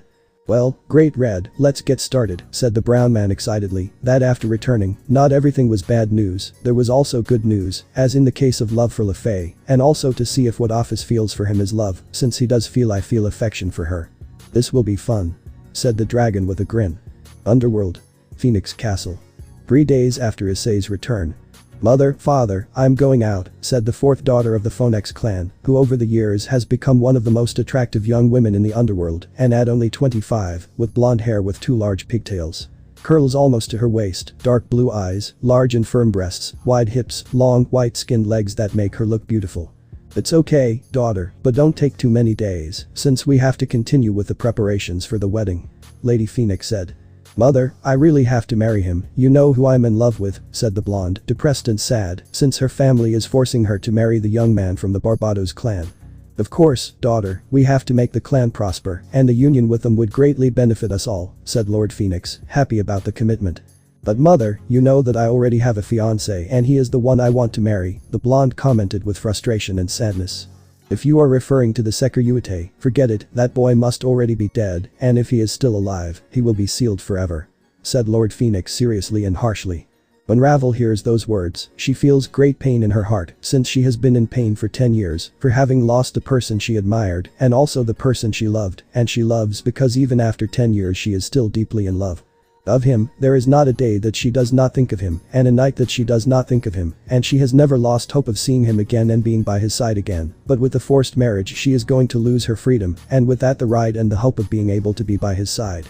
With her permission, her father, mother, I am leaving, said the blonde phoenix to leave, since arguing about the topic would go nowhere and would only make her feel more pain. Where are you going, daughter? Asked Lord Phoenix. To the Gremory Castle, father, and from there to the human world at the Cow Academy. The blonde confirmed to retire. Human world. Cow Academy. Occult club building. 5 days after Issei's arrival. You can see Irina, Asia and Zenobia sitting in an armchair, Kaneko, Akeno and Ravel in another armchair and Rasuis are in a single armchair, while Ria's at the desk where she always sits. Although they no longer go to school, the school is under their care, as well as the entire city, which remains an area of the 3 fractions. Thank you all for coming, I know you have to be very busy, especially Ravel and Kaneko who is going to get married very soon. Ria's commented to the Gremory group. Don't worry, Ria-sama, I will always be there for you, answered Kaneko.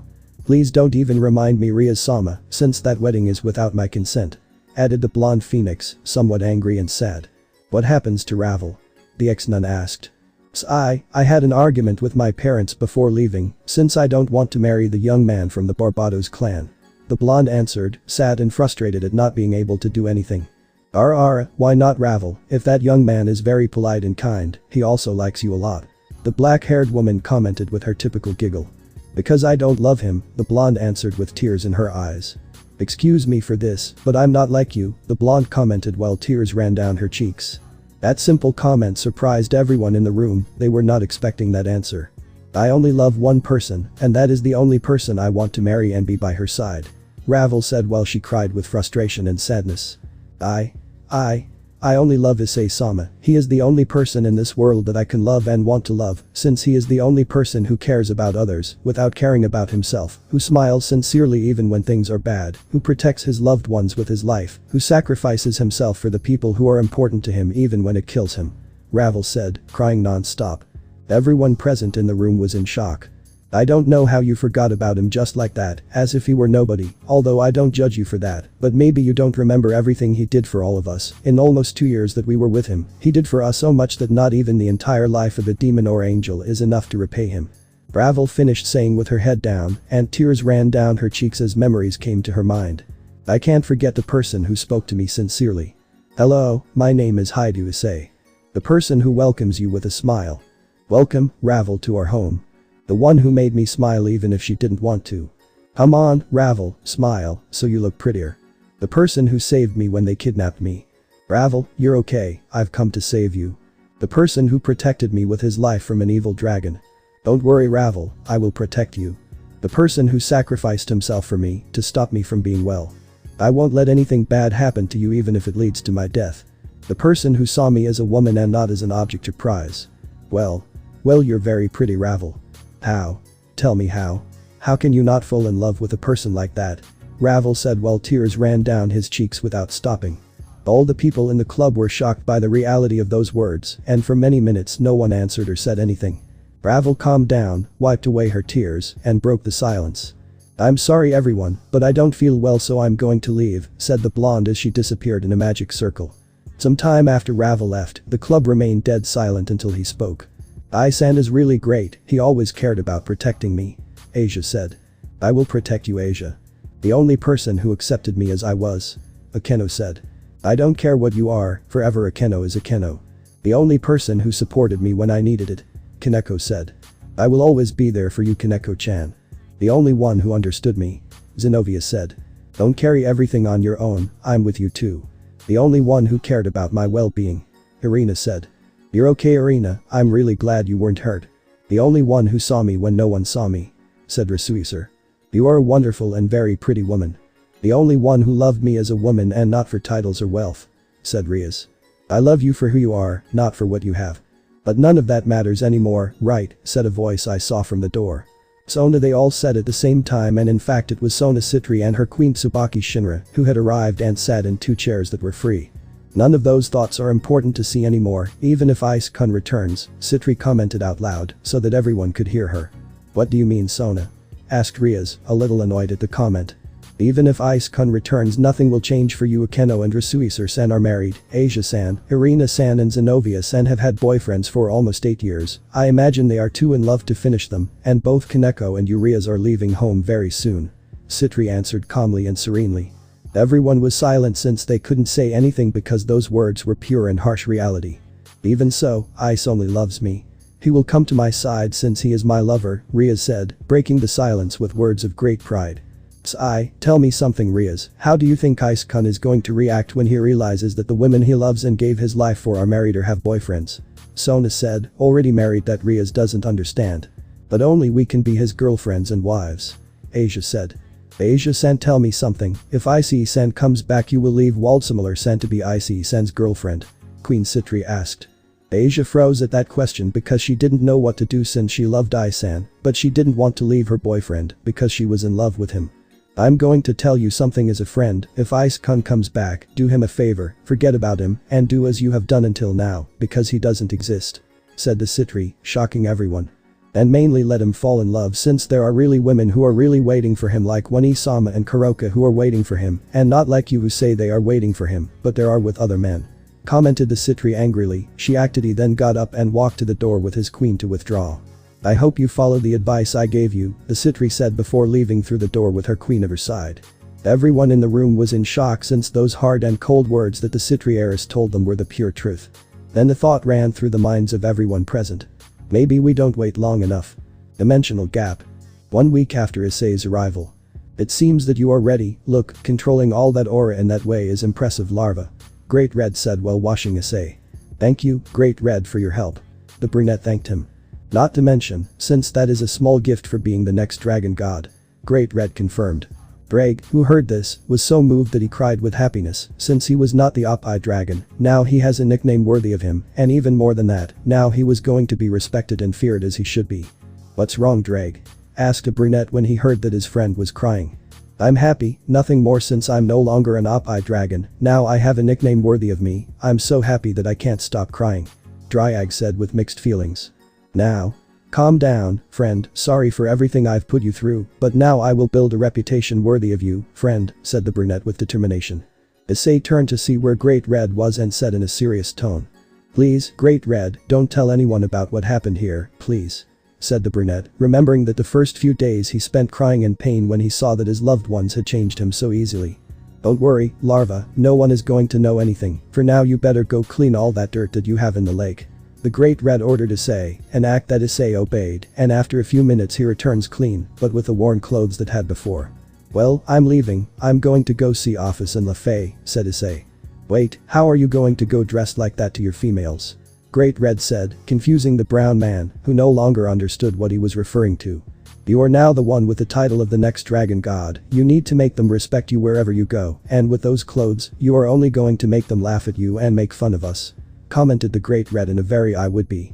Hearing that, Issei was surprised, but then she remembered that Great Red and Trihexa dress very well in their human form, even Office dresses like that. Then a magic circle appeared on the brunette's head while it passed over his body, changing his clothing to a more appropriate one. Now the brunette was wearing sneakers and black pants to dress the body, a white long-sleeved shirt and a red vest that perfectly adapts to Issei's torso, revealing his well-worked body. His hair was the same in front, but behind him he had reached his waist. He had it tied in a thin ponytail that slid over his left shoulder, making him look even more attractive than he already was. Great Red smiled when he saw the brunette's new appearance. "Good, Larva is better now. Now go with your females who are waiting for you, and if you need anything, just tell me," Great Red said with a satisfactory smile. Issei was surprised by his flexible attitude, and after a few moments he came to the conclusion that it was because of his power and being of the same race that treated him that way. He nodded his head and created a gap and then disappeared into it. Human world. Pendragon Castle. "So this is home. LaFay has not changed much, it is still a beautiful place," Issei commented to himself while he admired the garden. Once at the door he knocks, immediately the door opens showing a young man dressed as a maid. The housekeeper turns the door as red as possible when she sees such a handsome young man. "Excuse me young lady, I am looking for the young woman Lafay Pendragon would be so kind to inform you that I am looking for her," said the brunette in a very elegant way, making the poor maid blush even more.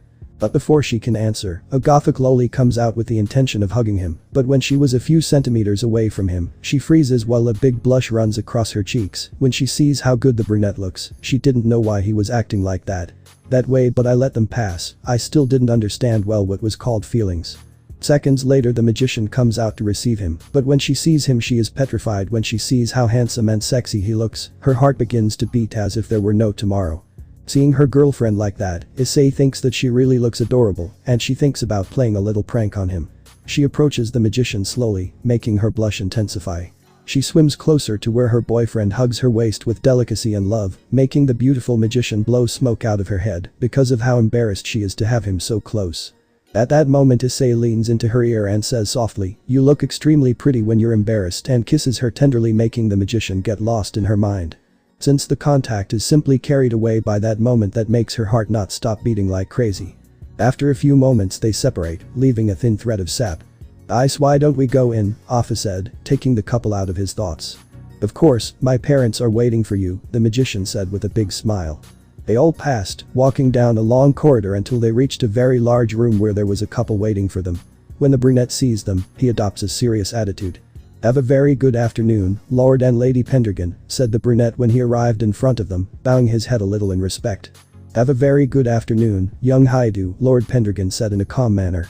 In brown hair man he waited for a female voice to say something similar, but it never came, and when he looked at Lady Pendragon he was surprised, although really not only Lord Pendragon and Lafay were, and this was because the lady was totally red-minded with her eyes open because of how handsome and sexy the brunette looked, plus when she saw those eyes they made her shudder.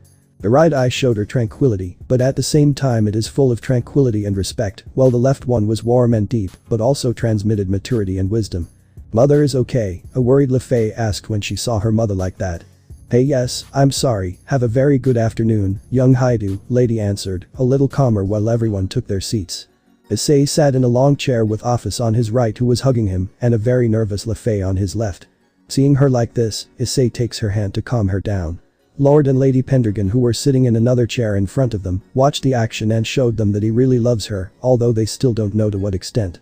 "Lord and Lady Pendragon, I will go straight to the point. I am in his presence for 2 reasons, the brunette said, drawing everyone's attention. "First, I am here before you to ask you to cancel the engagement with the Deverett house," the brunette asked in a serious tone. "Second, I came for the hand of her daughter," said the brunette with a determined look, while a certain magician turned red at such words, although they really made her very happy. Lafay's parents were surprised by what Issei said. They knew that she had feelings for the Securitate, but what they did not know is that the Securitate also had feelings for their daughter, and there were so many that he was in front of them asking for her hand.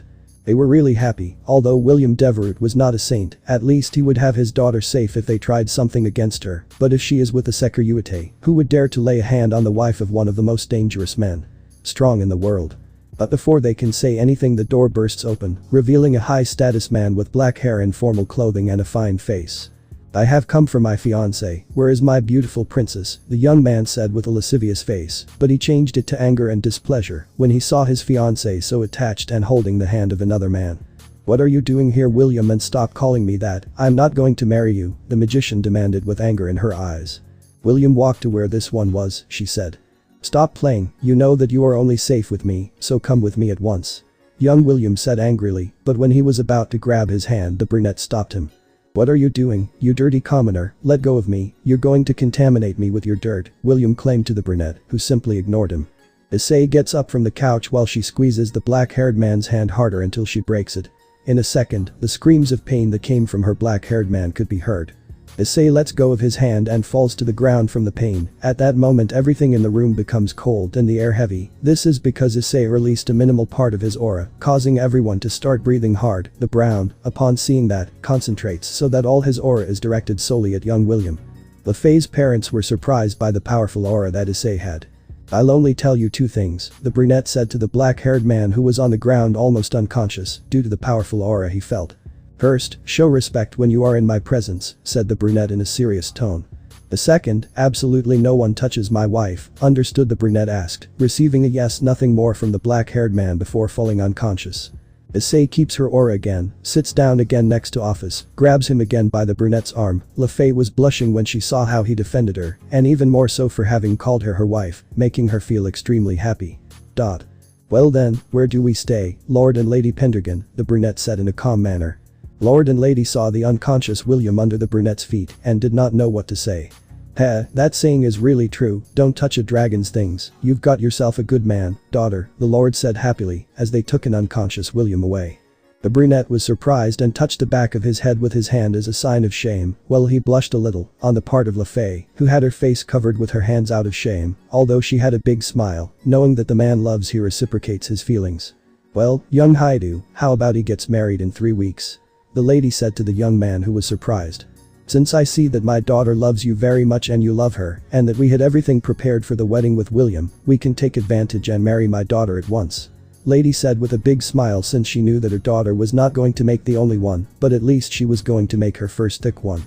Issei froze at the proposal. Lefay was fuming with embarrassment. Although she had to admit the idea fascinated her, since she can marry the person she loves so much and fulfill that dream that she had always had since the brunette left to start a family by her side. And although she knew that she was not going to do the only one, at least going to be with the person she loves and who earned her unconditional love. After a few minutes of silence, Issei stands up and disappears into a gap, surprising everyone present. Lefay becomes sad, thinking that perhaps Issei did not love her enough to marry her. While she was thinking about that, she opened another gap that came out brown, but everyone was surprised to see that in her hand, she had a piece of extremely black coal. Issei approaches Lefay and kneels with one leg in front of her, who looks at her with surprise and doubt. He then gently takes her hand as he looks into her eyes. She looks into his eyes and blushes because those beautiful eyes reflected immense love and affection. She puts the coal in the middle of the two and tells him in a calm and loving tone. Lefay Pendragon, in the short time we have been together you have shown me a love that I had not felt in years, you have made me feel like a lucky man to be able to spend even a few moments with you, since you are a wonderful person and a very beautiful woman, that's why I'm here to ask you if you would do me the great honor of making this dragon the happiest in the world, becoming his wife. Said Issei while the piece of coal shone, turning into a beautiful gold ring with a beautiful yellow diamond embedded. Everyone present was surprised, except Ohis of course, who had the same expression. Lord and Lady had their eyes wide open at such a scene, and even more so at the power that the ring had, since despite being beautiful, it had a dragonish aura. Lefay did not know how to respond, since in front of her she had the only man she had always respected and loved in the whole world, with whom she had always wanted to be and always dreamed of marrying him. She was asking him to be her wife. Tears ran down her cheeks, but these were not of sadness, but rather of happiness, since there was the man she loves kneeling in front of her with a ring in his hand, asking to be his wife, fulfilling the little dream he had longed for most. She couldn't believe the words didn't come out of her mouth, while tears continued to roll down her cheeks without stopping. They could only shake their head in confirmation while saying a muffled yes. The brunette smiles at her, takes her hand that was trembling and places the ring on one of her fingers. Upon seeing this she couldn't take it anymore and jumped into the arms of her beloved fiancé, giving him a big kiss, and when they part they look at each other and each one tells the other how much they love each other. Lord and Lady Pendragon, it would be an honor for me to marry his daughter Lefay Pendragon, said the brunette as he turned to see them with Lefay in her arms that she did not want to let go of. They simply nodded and said that the wedding would be in 3 weeks. They also asked him if he wanted to invite someone, whether from heaven or the underworld, no problems, but he only said that he wanted his parents to be present and for the wedding to be private. And no one in the supernatural world knows that I am alive and would like to remain that way even for a few more weeks, to which Lefay's parents agreed since they understood why. And so time passed. Issei and Lefay spent time together deepening their love. It cannot be said that the magician was very happy. Issei also spent a lot of time with Office, teaching her about feelings and being able to speak and act in her own way without being influenced by others. In that time that she spent with the brunette she developed a great attachment to him, and she was also able to understand what she felt. 3 days before they got married she went to visit her parents to pick them up and also be able to talk to them a little since she hadn't seen them for a while, and to introduce them to his fiancée. Human world. Cow City. Haidu residence, parents. You could see 3 people in front of a more or less large house. It was no longer the same mansion as before, now it was a 3-story single-minded house. A lot has changed, said the brunette, surprised. After everyone graduated from Cow University, each of them went their own way, although they still get along well and see each other very often. They no longer live here, so it was decided to make a house comfortable enough for your parents to live in. Time of her life in peace and quiet. With that, the leaders made this house comfortable enough for a couple. The magician explained, somewhat nervously. When I see you, I'm going to thank you, said the brunette, approaching to ring the bell. At once a slightly older woman comes out, but when she sees the brunette she begins to shed tears. Hello Aka-san, how have you been? Asked the brunette, happy to see his beloved mother. Ice. Is it really you? Ice, my son. The mother asked with tears. The father, upon hearing what his wife said, runs to the door to start shedding tears of happiness upon seeing his son again. Hello Otu-san, how have you been? The brunette said calmly, but the parents still couldn't say anything about the joy they had at seeing their son alive. Otu-sa, Aka-san, I'm back, the brunette said as he held his arms out to him while he smiled happily as tears of happiness ran down his cheeks. Human world. Cow. Hyodo residence, parents. They all went home. Issei tells them everything that has happened to him and experienced, then his parents tell him everything that they have been through, and now they live peacefully. Son, tell me something, Rias and the girls know that you're alive, the mother asked curiously. No Aka-san, in fact no one knows, said the brunette calmly, lowering his head with a touch of sadness in his eyes, because even if they are happy, lowering his head with a touch of sadness in his eyes, because even if they are happy, remember that everyone forgot about him very quickly. The mother saw his reaction and thought it must be hard. What are you going to do then, will you tell them? The father asked this time. I won't do anything Otu-san, they've already made their life, and I'm trying mine. The brunette answered when he felt the hand of Lefei in office. And about whether to tell them if I will, but not yet, it's too early. Also, I have come to inform you of something very important, says the brunette, looking at Lefei, who turns red, making her look very beautiful in the brunette's eyes, while the parents wondered what it was. I want to introduce you to Lefei Pendragon, my fiancée and future wife, Issei said in a happy manner. The aforementioned stood up, bowed and told them how they had been, since she already knew them as well as they knew her. When the parents heard the news, they were quite surprised since they were not expecting it. Wait. Son, you're being serious, are you going to marry her? The parents asked, confused and surprised. He nodded, and Lefei was a little sad since she thought that they did not want her to be their wife, until she felt them take her hands. When she saw who they were, she was surprised, since they were the parents of her beloved, with tears in her eyes. And a big smile. We are entrusting you with our son, dear Fei-chan, I hope he is enough to make you happy. Commented the mother with great happiness. God, our grandchildren will be precious to have such a beautiful mother. The father finished saying. Don't worry Mrs. Hyodo, since I-sama is the person who makes me immensely happy, and about your grandchildren Mr. Hyodo, and I will try my best to give them some nice grandchildren. The magician said, so red that she was about to collapse from embarrassment, while Issei only smiled since he loved seeing his beloved in that cute way. Call me Aka-san. The mother said happily. And to me Otu-sa dear. The father said. Welcome to our family. The two said at the same time, making the magician very happy, but also so embarrassed that she can't stand it anymore. Would faint. Issei held her gently, lays her on the couch while putting his head on her legs, while gently caressing her cheek with a lot of love and affection. The parents, seeing such a scene, smile calmly since her son, despite everything, remains the same. Then they got ready to talk. The brunette told them that he was getting married very soon, and he would like them to attend, an act that they accepted without hesitation. Then he asked them if Rias and the girls have come. He had already had that doubt since he came. They told them very little, a few times a year to see how they were doing. Issei also told them that he could extend their lives a little to see if they wanted.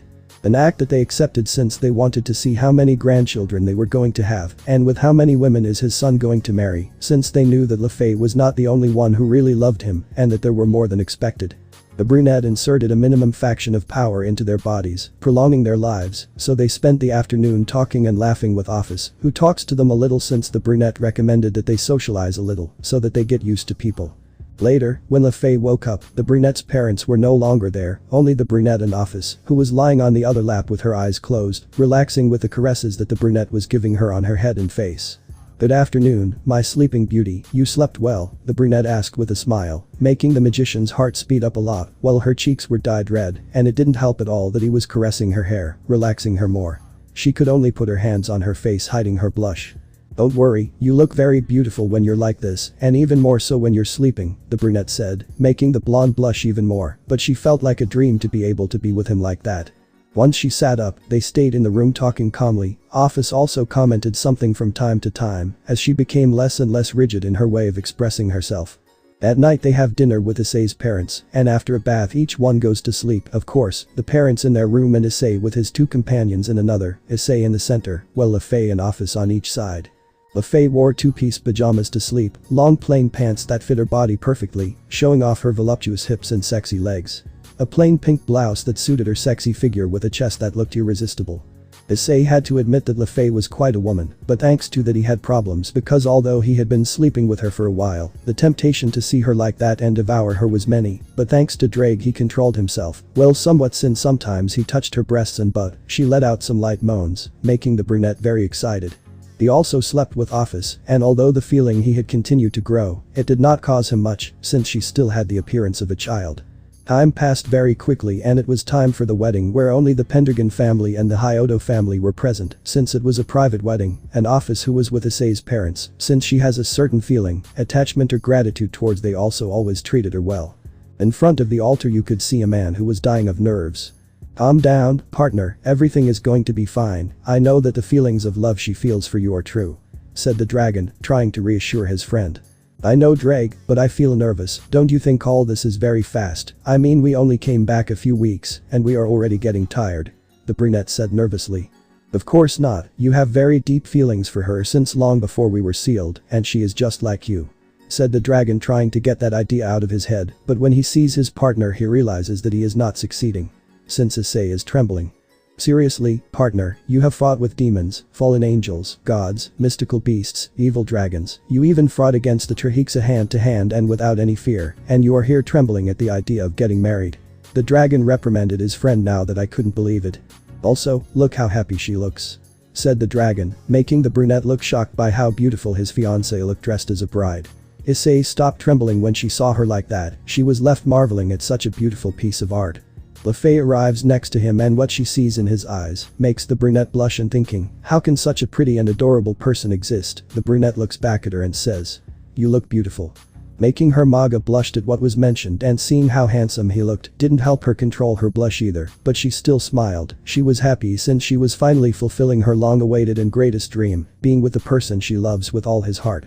"Good luck, partner, it's time for you to become a man. I'll go to sleep," said the dragon with a smile that his partner is happy. Immediately the dragon goes to sleep without first hearing them say thank you.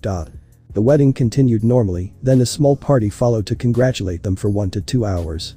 With the commitments finalized, the couple went to their hotel somewhere in England to spend their honeymoon, while Office left with Issei's parents, so that she is not alone. Human world. Some part of England. Hotel. The couple arrived with a magic circle to their reserved room. Issei carries her like a princess to her bedroom, where he gently places her on the bed. They begin to kiss each other calmly, where little by little they change from calm to passionate. Issei holds himself and says to the eyes that look at him with passion and desire, "Pei-chan, if we continue with this, you will be marked by me, and no one else besides me can touch you. You will be mine forever," the brunette explained with concern to the blonde. "I don't care, Issei-sama, I just want to be yours and no one else's. I just want you to be the one who touches me and kisses me, and I also want you to be the only one who makes love to me." He said that last thing with a seductive voice. Blonde, making the brunette can't take it anymore, and he starts to kiss her again, worse this time, more passionate, making the blonde get more and more excited with the way he kisses her. In a moment, the brunette slides down until he reaches the neck, and the blonde begins to breathe excitedly, while she lets out small moans, and without realizing it, the brunette was already taking off her dress little by little, enjoying the view that she was giving him. His now wife. When she finished, she could appreciate those beautiful firm breasts and pink nipples, that firm and round butt, and that white skin that makes her look more beautiful and seductive. "Issei-sama, don't look at me so much that I'm embarrassed," the blonde claimed with a completely red face. Time skip. "I was finally able to be Issei-sama's wife," was the blonde's last thought before falling almost asleep from pleasure and exhaustion as she climaxed 3 times. Her Issei lies next to her, reflexively. Upon feeling her presence, she clings to him and falls asleep, hugging him on her chest with a big smile of happiness. Seeing hers like this, Issei just smiles at her as he hugs her, bringing her closer to him, covers her and falls asleep next to her beloved wife with a big smile. What they didn't realize was that a red circular mark with a dragon's head inside appeared on Lefei's left shoulder. Underworld. Gremory Castle. Bria's Gremory can be seen clutching her chest, as if she felt like something important to her was being taken away from her. "Ice," she whispered before falling asleep. And not only her, the entire Gremory group, not counting Ravel, all felt that someone had taken away something that was extremely important to her. Human world. Some part of England. Hotel. The next morning you could see a brunette awake, watching how his beautiful wife was sleeping so peacefully that she was hugging him with a big smile on her beautiful face. "You seem happy, mate," the dragon said, drawing Issei's attention. "How not to be?" the brunette commented while he gave a light caress to the blonde who was next to him. "I thought it would hurt you more about the Gremory girls," said the dragon with a little curiosity. "And that's how it was, Drag, but thanks to Great Red I'm fine," said the brunette, remembering his week of training. "Memory. Well, kid, before we start your training, get out all that sadness that's in your heart," said Great Red, still a sad brown man. Issei couldn't take it anymore and began to cry inconsolably while expelling a large part of his power, becoming stronger as he remembered the loss of those people he loved. He wanted so much to go and hug them, but he knew it wasn't the right thing to do, and they did their thing. Life and found love in another man who is not him, those thoughts were destroying him. After a while Issei calmed down. Drake spoke to him. "Partner, you know you're here for everything," said the dragon, trying to give his support to his friend. "Yes, thanks," said the calmer brown man. "I want you to remember that although they are no longer here, there are other females who have been waiting for you all this time," Drake commented when remembering everything the magician said a while ago.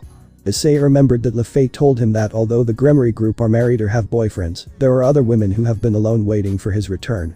Well, remembering those words really encouraged him a little that there are still some people that he loves and appreciates and would give anything for them. "If you're right, I have to go get them since they've been waiting for me all this time," said the brunette, already really happy. After seeing all the pain and tears that he had stored away, he feels much better, and I only had the thought to go for those who have waited for him and are waiting for him and leave the Gremory group in peace, since from that moment on he decided to forget about them. "I'm glad you think that way, so come on, I'll always be with you," the dragon commented happily on what Issei was thinking. "Ahaha, thanks old friend," the brunette said with a smile on his face. "It seems that you are better now, well then let's start with your training," Great Red said, encouraging Issei. End of memory. When Issei was immersed in his thoughts, Lefay was waking up little by little. She sees the brunette who has his arms around her and remembers everything they did the night before, making the blonde blush so much that she covers her face with the sheets. Embarrassed but still had a big smile on his face. "Partner, your female has already woken up," said the dragon, bringing Issei out of his thoughts and coming to his senses. Issei again sees his dear wife who was blushing and covering her face with a blanket. When Issei saw this he only had one thought: she looks so damn pretty. "I agree with you, mate," Drake commented when he saw that the blonde really looked very pretty that way. "Good morning, how did my beautiful princess sleep?" the brunette said, drawing the blonde's attention and making her blush more when she was called that way. "Well, Sama, how did you wake up?" a blushing blonde asked as she remembered what happened the night before. "Taking the fact that I woke up hugged with an extremely beautiful woman, I have to say that I woke up quite well," the brunette answered with a smile when he saw the blonde becoming even more embarrassed. The brunette at one point grabs her waist to lift her to his chest, facing each other. When the blonde is in front of her lover, she looks into his eyes and realizes that he has a look full of love and affection, making her heart start to beat very fast since he is expressing so much love and affection with just one look. At that moment she felt like the happiest woman in the world, and without wasting any more time she began to kiss him with a lot of love and affection, but also with passion and lust, although she didn't know why, but every time she felt the brunette's lips a lustful desire invaded her. And it didn't help at all when he felt his well-formed torso exposed. And from kiss to kiss, things got heated until they ended up making love again, making the blonde moan from so much pleasure that it made her feel, and the brunette couldn't help it. The blonde's body was too addictive, her skin white, firm and perfect breasts with pink nipples, her wide hips, her long and seductive legs, and to finish that beautiful face she has with those beautiful eyes and that beautiful smile, she was like a goddess among mortals. Although for the blonde it was not very different, since first this is the man she has always loved and admired, with a very well-formed body, with very well-turned muscles, a long strong back, a firm butt, and best of all, she still couldn't believe a very large and tasty member that made her feel climax every time she felt it inside her. After about 4 hours of a lot of moaning and cooing on the part of both of them, you can see a smiling Lefay with heavy breathing as she rests on her beloved husband's chest hugging him. Lefay didn't know why, but the tranquility, calm and the security that her loved one's embrace conveyed to her was something she wanted to have for all eternity. Issei had his arms around her, running his hand over the red dragon mark on her left shoulder, indicating that it only belongs to him, and he didn't know why, but it made him feel very happy to have a woman like Lefay as his wife. "Sif until he finally behaves like a man and not like a perverted imbecile," Sif Drake said to himself with tears to himself when he saw that his wearer was no longer a pervert. Fei-chan, do you want to go for a walk around the city, and while we're at it, let's have breakfast outside? Issei asked his beloved. Yes, yes, yes, yes, I would love Ai-sama, the blonde answered very excitedly. Well then let's go, said the brunette giving a kiss to the blonde who happily returned it to go to the bathroom. When he was going to enter, he is stopped by a very blushing blonde. When Issei sees her, he is surprised to see that her face is red and she is trying to say something. Ai-sama I can accompany you to tea. Take a bath. The blonde said very shyly and her cheeks were red. Issei was left speechless at such a request, the shock was so great that she could not speak. Once past the shock, he took the hand of the blonde who was naked for the delight of the eyes, to guide her to the bathroom to shower together. Once inside, Issei couldn't resist seeing his wife naked, so he began to kiss her passionately more and more, while the blonde responded by getting more excited, since she wanted to do it with her husband again, because the feeling of being his while the whole devours are pleasurable and satisfying. And of course he is a complete dragon that instinctively tends to be very possessive, and even more so when it comes to having sex, while he releases pheromones that make the females more excited and want to continue having sex, also making the females more totally submissive to feel fully satisfied. Fei was breathing hard while her face is red, but with a big smile. Seeing her like this, Issei only smiles when he sees how cute she looks. After the bath they go out to get ready and go for a walk around the city.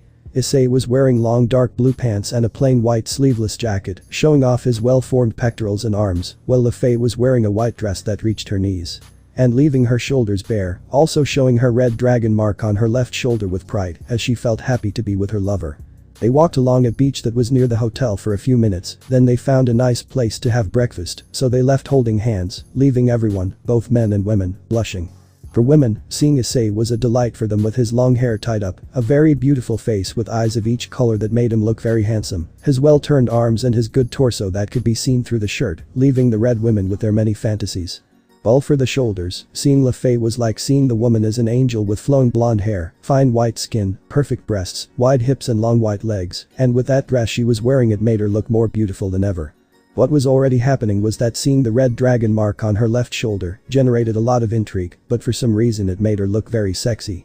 Of course that thought was only for normal humans, since the supernatural people who passed by and focused all their attention on the mark could feel a tremendously great energy. Issei, upon realizing that there are people from the supernatural world, begins to let his aura come out, causing all those people to begin to tremble from the powerful aura. Well, they have a single thought together, dragon. Upon realizing this, they also thought of a thing, that girl is marked by him, if anyone approaches her without her permission. He will be more than dead was the only thing that was going through their minds, and with that same thought they began to walk away from the place. They couldn't stop shaking when they felt his aura. When they had finished breakfast, Issei took his beloved to a dry park for a walk, while Fei was holding her husband's arm. As time passed, they had lunch at another restaurant, and in the afternoon they ate ice cream that Issei bought for both of them. Fei felt extremely happy to be with the brunette since he treated her like a princess, and she was able to spend the whole day with the person she loves. Underworld. Forest. A week after the brunette's wedding, an white-haired man could be seen fighting with two beautiful girls, before a certain man appeared to break up the fight. They have become very strong, the man said calmly, making everyone see him and closing in on him. Azazel, what are you doing here? Vali asked with intrigue when he saw the fallen one. Good morning, Azazel-sama. The two girls said at the same time. Since they are girls, although from what I see they are very good. The fallen one mentions, making them blush, since both of their bodies are surrounded by Vali's aura. Don't bother them, Azazel, and better tell me why you came, since I doubt it's just a visit, said Vali, diverting the topic from the girls. Ahahaha, calm down Vali, I'm just amused, anyway I came to ask you if you haven't seen Office lately. The fallen man asked, a little worried. Now that you mention her, I haven't heard anything about her for a while, Vali answered, somewhat worried. It's okay, I just wanted to ask you that, said the fallen man, not disappointed. I'm worried that the attacks we've received have something to do with her, Vali asked. I am worried that she is their target, although in the last 3 years we have received several attacks. You still do not know who it was or what they are looking for, and that is already beginning to worry the other factions, since they have tried to enter heaven 3 times. Said the fallen with great regret in his words, he no longer has any clue as to who are causing problems in the supernatural world. The next time I see her I'm going to tell her to be careful, although I don't know when I'll see her, since you know she's not that close to me, and since Hyodo left 10 years ago, she has distanced herself a little from everyone. Us. Said Vali, a little upset because he no longer had his rival to fight with. Yes, if Issei were here I wouldn't worry since I would know that she would be with him. Office always seemed interested in him, that really surprised me. Said the fallen man with a smile remembering those times. Who is Issei? Maya asked Vali with great curiosity. Iodo Issei is the other heavenly dragon besides me, my rival and my best friend. He said this last thing in a low voice, so that no one would hear. The boy who was a pervert but always gave everything for his friends and who saved everyone from the beast of the apocalypse. Lavani commented with great curiosity since she didn't remember him very well. Ahaha, I wonder what would have happened if I were here, said the fallen man, laughing. I don't know, but I'm still waiting for it, since it has to face me and know which of the two celestial dragons is more powerful. I hope that when it comes back it will be really strong. Said Vali with a smile. I would like to meet him in person, Lavani said calmly, thinking about what it would be like to have him in front of her. I would like to too, to see if what they say is true, Maya said with some intrigue. Everything is real, I can assure you of that, said the fallen man to the two girls, then he returned to see the Alvino who was with his thoughts. Vali, from what I see, you still have faith that he will return. Commented the fallen man with doubt since he did not believe that Issei would really survive that battle. Of course, they are not easy to kill, and you know it better than anyone, Vali answered with a smile, then he looked the fallen man in the eyes again. From what I hear, you don't have much hope that he will return alive, Vali said doubtfully. It's not that Vali, if it's not that I was there when he arrived, and I also know how strong the Trihexa was, and the truth is it's very hard to believe that he's still alive. Said the fallen man, somewhat sadly, remembering that moment when he saved them. He is alive and something tells me that we will see him again, and maybe sooner than we thought, Vali said with a smile. Ahaha, if you're right, Ice is surely alive and safe. By the way, Vali, what are you three and your other women doing here? The fallen man asked with doubt since they are always all together. I'm training, I can barely control the dragon Lucifer drive, and I still have a long way to go to control the power that office gave me. Vali answered, somewhat frustrated since he lacks a lot of training. Lavinia returned to the magic school that called her, Riikan is with her family that also called her, and Ebel is helping Yasaka with the wedding of her daughter and Kuroka's sister. Vali answered, but he noticed something in the fallen when I mentioned the wedding. Azazel, are you worried about something? Vali asked, seeing something strange in the fallen man's attitude about the wedding. It's not just that I'm disappointed in some people. The fallen man answers Vali's doubt. You're talking about the Gremory group. Vali mentioned while the two girls who were with him were surprised when he mentioned them. Yes, despite the fact that I sacrificed himself for them, they simply moved on with their lives shortly after they swore eternal love, they changed it when he was no longer here. Said the fallen one in a disappointed and somewhat annoyed tone. But still there are people who wait for him like Kuroka-chan, Lavani commented, trying to calm the fallen man. Yes, but they were the reason why Ice became strong, and why he always fights so much since he simply wanted them to be safe. He fought against every demon, fallen angels, beasts, gods and dragons, and although the enemy was much stronger than him, he never gave up since he fought for them when he needed them, and now that he needs them they abandoned him. Commented the fallen man with great annoyance, the girls who heard that were surprised by everything he did for them. That really bothers me. When Akeno was going to marry Aston I talked to her to convince her to wait for Ice, but she simply ignored me and told me that she had already waited a long time for him and wanted to rebuild her life. Said the fallen one more annoying than before. And for a moment everything was silent until it was broken by a rather interesting comment. I wonder what they will do if he comes back, Lavani commented with a somewhat grim smile. I would like to see what face they will make. Maya said quite interested. I don't really know, but something tells me that we will know very soon, Vali said. Human world. Tokyo. Kyoto. Mom, how are the shipments of the wedding invitations going? Kunu asked, somewhat worried. Well, daughter, they were sent a week ago, and they are already beginning to confirm who could attend, the eldest Kitsune said to her daughter to reassure her. Thank you very much for helping us, Yasaka-san. The white-haired Nico thanked. You don't have to thank me, besides I want everything to go well. Said the eldest Kitsune. Human world. Outside Japan. Island. Who would have thought that actually buying this island and building a house here would be so easy and simple? Commented Issei when he found himself located on a small island, which had a mansion that was not very big, but not small either. The house had 3 floors, 2 on the surface, and 1 underground. In the upper part is where the rooms are located, each with an individual bathroom. In the lower part is the kitchen, the dining room, a library, a bathroom, cinema and the living room that had a large television with different consoles around it. In addition, the room has a view of the pool in the back of the house. It also had a corridor where it had outdoor hot springs. In the underground part there is a training field with everything equipped, and finally, it also had a training field a little further from the house. You really know how to invest. The dragon commented to his friend. Ahahaha, I'm really glad that everything has turned out well. Commented the brunette, since he returned he made all the money from the op-eye dragon and started investing in businesses all over the world, and after a little 3 weeks he started to create 3 hotels in different parts of the world and several restaurants with the Red Dragon brand. Already having enough income in such a short time.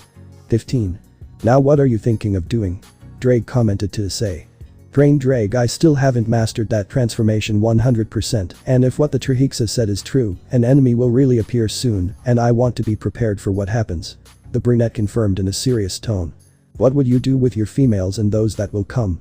The dragon asked, intrigued. I'm going to train Fei Chan a little so that she becomes stronger, and I think I will also need the help of those who come along. The brunette said with a smile on his face. By the way, you already have an idea of who has the power that was stolen from Trihexa? Drake asked, very interested. I'm not very sure, but all the clues I've been able to collect only point to a single direction. The brunette said quite seriously. I imagine it. Said the dragon just as seriously as the brown one. The god of war, Indra. The two said at the same time. But the war he has against Shiva, it may be him, but even more so if it was him, we must stop him, since we do not know how much power he can control. Said the dragon in a serious tone. The problem is that Indra is on a trip according to his subordinate. The brunette commented, very worried that the god will not appear. Comrade, why don't you go and talk to Shiva, maybe they can reach an agreement. Drake recommended. It's not a bad idea, I'm just going to go pay you a visit as soon as possible. The brunette said with a smile. Human world. Pendragon house. After Lefei and Issei's wedding they went on a trip to spend their honeymoon, and I managed to enjoy their privacy. They are living in the Pendragon, but now with the house finished it is time to move. Issei was not there at the time, so Lefei and Office were reading some books from the main library. Fei Chan, Office is here, the brunette asked, entering the room. Yes, here we are, the blonde answered as she went to where the brunette was to give him a kiss, while Office hugged him. Currently, Office, since the brunette returned, has not wanted to leave him, and rather the feelings he had became stronger after he returned from that dimension. In addition, the brunette managed to allow Office to express herself better and to talk about the feelings. Human sentience. Now Office can speak and express herself more fluently depending on her mood, but she has also had a certain feeling in her chest that has grown as she spends time with the brunette. Ai-sama received an invitation for Kaneko-san and Kunu-san's wedding, the blonde commented to the brunette. Issei was surprised by this news, but saw his beloved wife worried and smiled at her, while hugging her to calm her down. Don't worry, Fei-chan, I was already prepared for this, I simply feel happy for her that she found love, the brunette said, reassuring the blonde. It was the sound of Lefei seeing Issei lifting her by her waist. Besides, how can I be sad having a woman as beautiful as you, the brunette said, making the blonde blush at the comment, but also be happy. Issei kisses her passionately with love, as the blonde reciprocates the action. When they separate, you can see a blonde with a big blush, but her face blushes even more, since the look that the brunette gave her was one of pure love and affection, and with those beautiful eyes of a different color, it did nothing to help her control her blush. Issei, when he lowers the blonde, sees Office who is looking at him with a look that wants to say something, while her cheeks are tinted a light pink. A thought passed through the brunette's head when he saw her that way, since when is Office so pretty? It was Office's scream to her surprise that a brunette took her by her waist and told her. Apart from her, I also have a pretty and strong woman, the brunette said to Office, while she blushed at the brunette's words, making her hug him tighter, while a smile adorns her face with her red cheeks. By the way, Fei-chan, when is the wedding? The brunette asked curiously. In 2 weeks in Kyoto. The blonde answered calmly. Well, what do you think if we go get your dresses for the party? The brunette commented, making the girls happy. Hi, the two women answered at the same time, very happy that they can go out with their loved one. Underworld. Gremory Castle. So Kaneko and Kunu have already decided to get married, I'm so happy for them. Said Aridid. They're sure very excited, and you're going Razor Samarias. The black-haired girl asked her best friend. Yes, also with Ravel and Yurikeno you are going to go with Zaston-san, the Redid asked her best friend. Most likely since it will be a nice moment to share with him. The black-haired woman answered with her typical smile. Human world. Hyodo residence. After they went shopping, Issei took the girls to the new residence, which is on an island with a field that would protect her from anything, while making her invisible. It should be said that they were amazed since the house was not like a castle, but it was large with everything necessary and a little more. Lefei was delighted to find the library that was very large, and Dinia had too many books that she did not know, since Issei traveled all over the world collecting them. The office, on the other hand, when she entered the kitchen she found the place where they kept all the sweets, and without thinking twice she began to eat with a big smile. Issei felt happy that she was like this since all he wanted was to see them smile. As night fell, Issei was talking to Lefei that he needs to train her, since he explained everything he had discovered, and that a new enemy would appear soon, and without thinking she accepted, and she was also excited to learn new spells and dragon magic. The next day you can see a blonde and a brunette training, while the office watches them from some benches that were nearby under some palm trees, making the place very calm and refreshing. Issei was teaching him to identify the weak points of the spells, in addition to controlling his new power, since when a dragon is very powerful and marks a female who is not of his race and does not have enough power, she will become a 20% dragon. And although Lefei is very powerful in the art of spells, she is still a human, her body is human, so when she was marked by Issei, she became part dragon. The week passed with Lefei training in the morning and relaxing in the afternoon to be with her lover at night, while the office was always with them, and the brunette mentally thanked her, since for some reason, he liked spending time with both of them. Girls, they took advantage since very soon the other missing girls would begin to come. Until the wedding day of the Yakese's wedding arrived. Human world. Unknown location. Is everything ready? A booming voice asked from the shadows. Yes, sir, everything is ready, answered a subordinate. Well then, be ready to process with the plan, ordered the squadron leader. Understood, sir. The subordinates confirmed at the same time. Human world. Hyodo residence. You could see a brunette wearing a white dress suit with a black shirt without a tie, waiting for his two companions for tonight.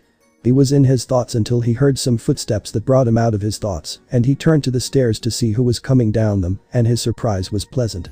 There was standing in the middle of the stairs a beautiful woman with a long blue dress that suited her sexy figure, a simple design at the top and with lace at the neck, revealing her back and a small neckline. She also wore light makeup with a handbag, and to finish she had light braids in her hair that are still on her side, making her look splendid. It should be said that the brunette was shocked by how beautiful his wife looked. Lefei, seeing this, gives a small smile with a slight blush when she sees her husband's face in that state, but she blushes even more when she sees that he came out of his shock and gave her a smile, stretching his hand in her direction. You look splendidly beautiful, the brunette said with a blush on his wife's face. Why? You look very handsome too, the blonde said, trying to control herself so as not to eat her husband because of how handsome he was. At that moment, a beautiful woman of the same age as the brunette is coming down, wearing a long black dress that hugs her body, showing off her wide hips, slim waist and large breasts. The top part of the dress has a simple design, revealing part of her body. Her chest and shoulders, she had her hair in a nice bun revealing her seductive neck, she wore light makeup and a beautiful necklace. The brunette was looking at the beautiful woman in front of him with a huge blush, but he was also surprised and confused since he didn't know who the woman in front of him is. Eyes, said the woman with a blush on that beautiful face because of the way the brunette looked at her. Hearing her mention his name, Issei was even more surprised since he was able to recognize the woman's voice because her aura was different. Office, the brown man exclaimed in surprise. Office just nods as she approaches him with a timid voice and tells him how it looks. The brunette comes to his senses at the question and simply thinks there will be a more beautiful woman. You look extremely beautiful, the brunette said blushing, making Office blush more, but a cute smile appears on her face. I can't believe it's Office, were Issei's thoughts. Tell it to me, I'm more surprised than you. Drake spoke in Issei's mind. I didn't think Office looked like that, but why do you think she looks like that, Drake? The brunette asked my partner. To be honest, I think she likes you. Drake responded, leaving the brunette blank. I can't believe it, you really believe that? The brunette said without being able to believe it. Look at her eyes, you can tell that she feels something for you. I always thought it was just attachment, since it never crossed my mind that the Dragon of Infinity would fall in love, but I see that I was wrong. Drake finished saying, very surprised. Office, why are you in that shape? I mean, you look very beautiful like that, but why did you transform? The brunette asked, intrigued. It was my idea since she is going with us, I thought it would be better this way since they won't recognize her, the blonde answered happily. True, you're absolutely right, Fei-chan, now I'll just call you different, said the brunette, thinking until he said a name, Kurumi. Office was surprised by the name, as was Lefei. We can't call her Office because everyone would realize, so why not? Kurumi means hope. The brunette said, surprising the two women. Hearing this, Office smiles adorably, making Issei blush to see how beautiful she looks. My name will be Sejiro Pendragon, so they don't discover me, said the brunette, changing his aura and appearance. Now he had blonde hair and a less defined body, his face changed a little but not much, his eyes stayed the same. Lefei blushes when she hears him use her last name, although since we are married, it is natural that she can use it. Well, with everything ready, let's have a little fun at the party, said the brunette, disappearing in a magic circle with LeFay and Office hugging his arms. That's it guys. Thanks for watching and supporting us. See you in the next part.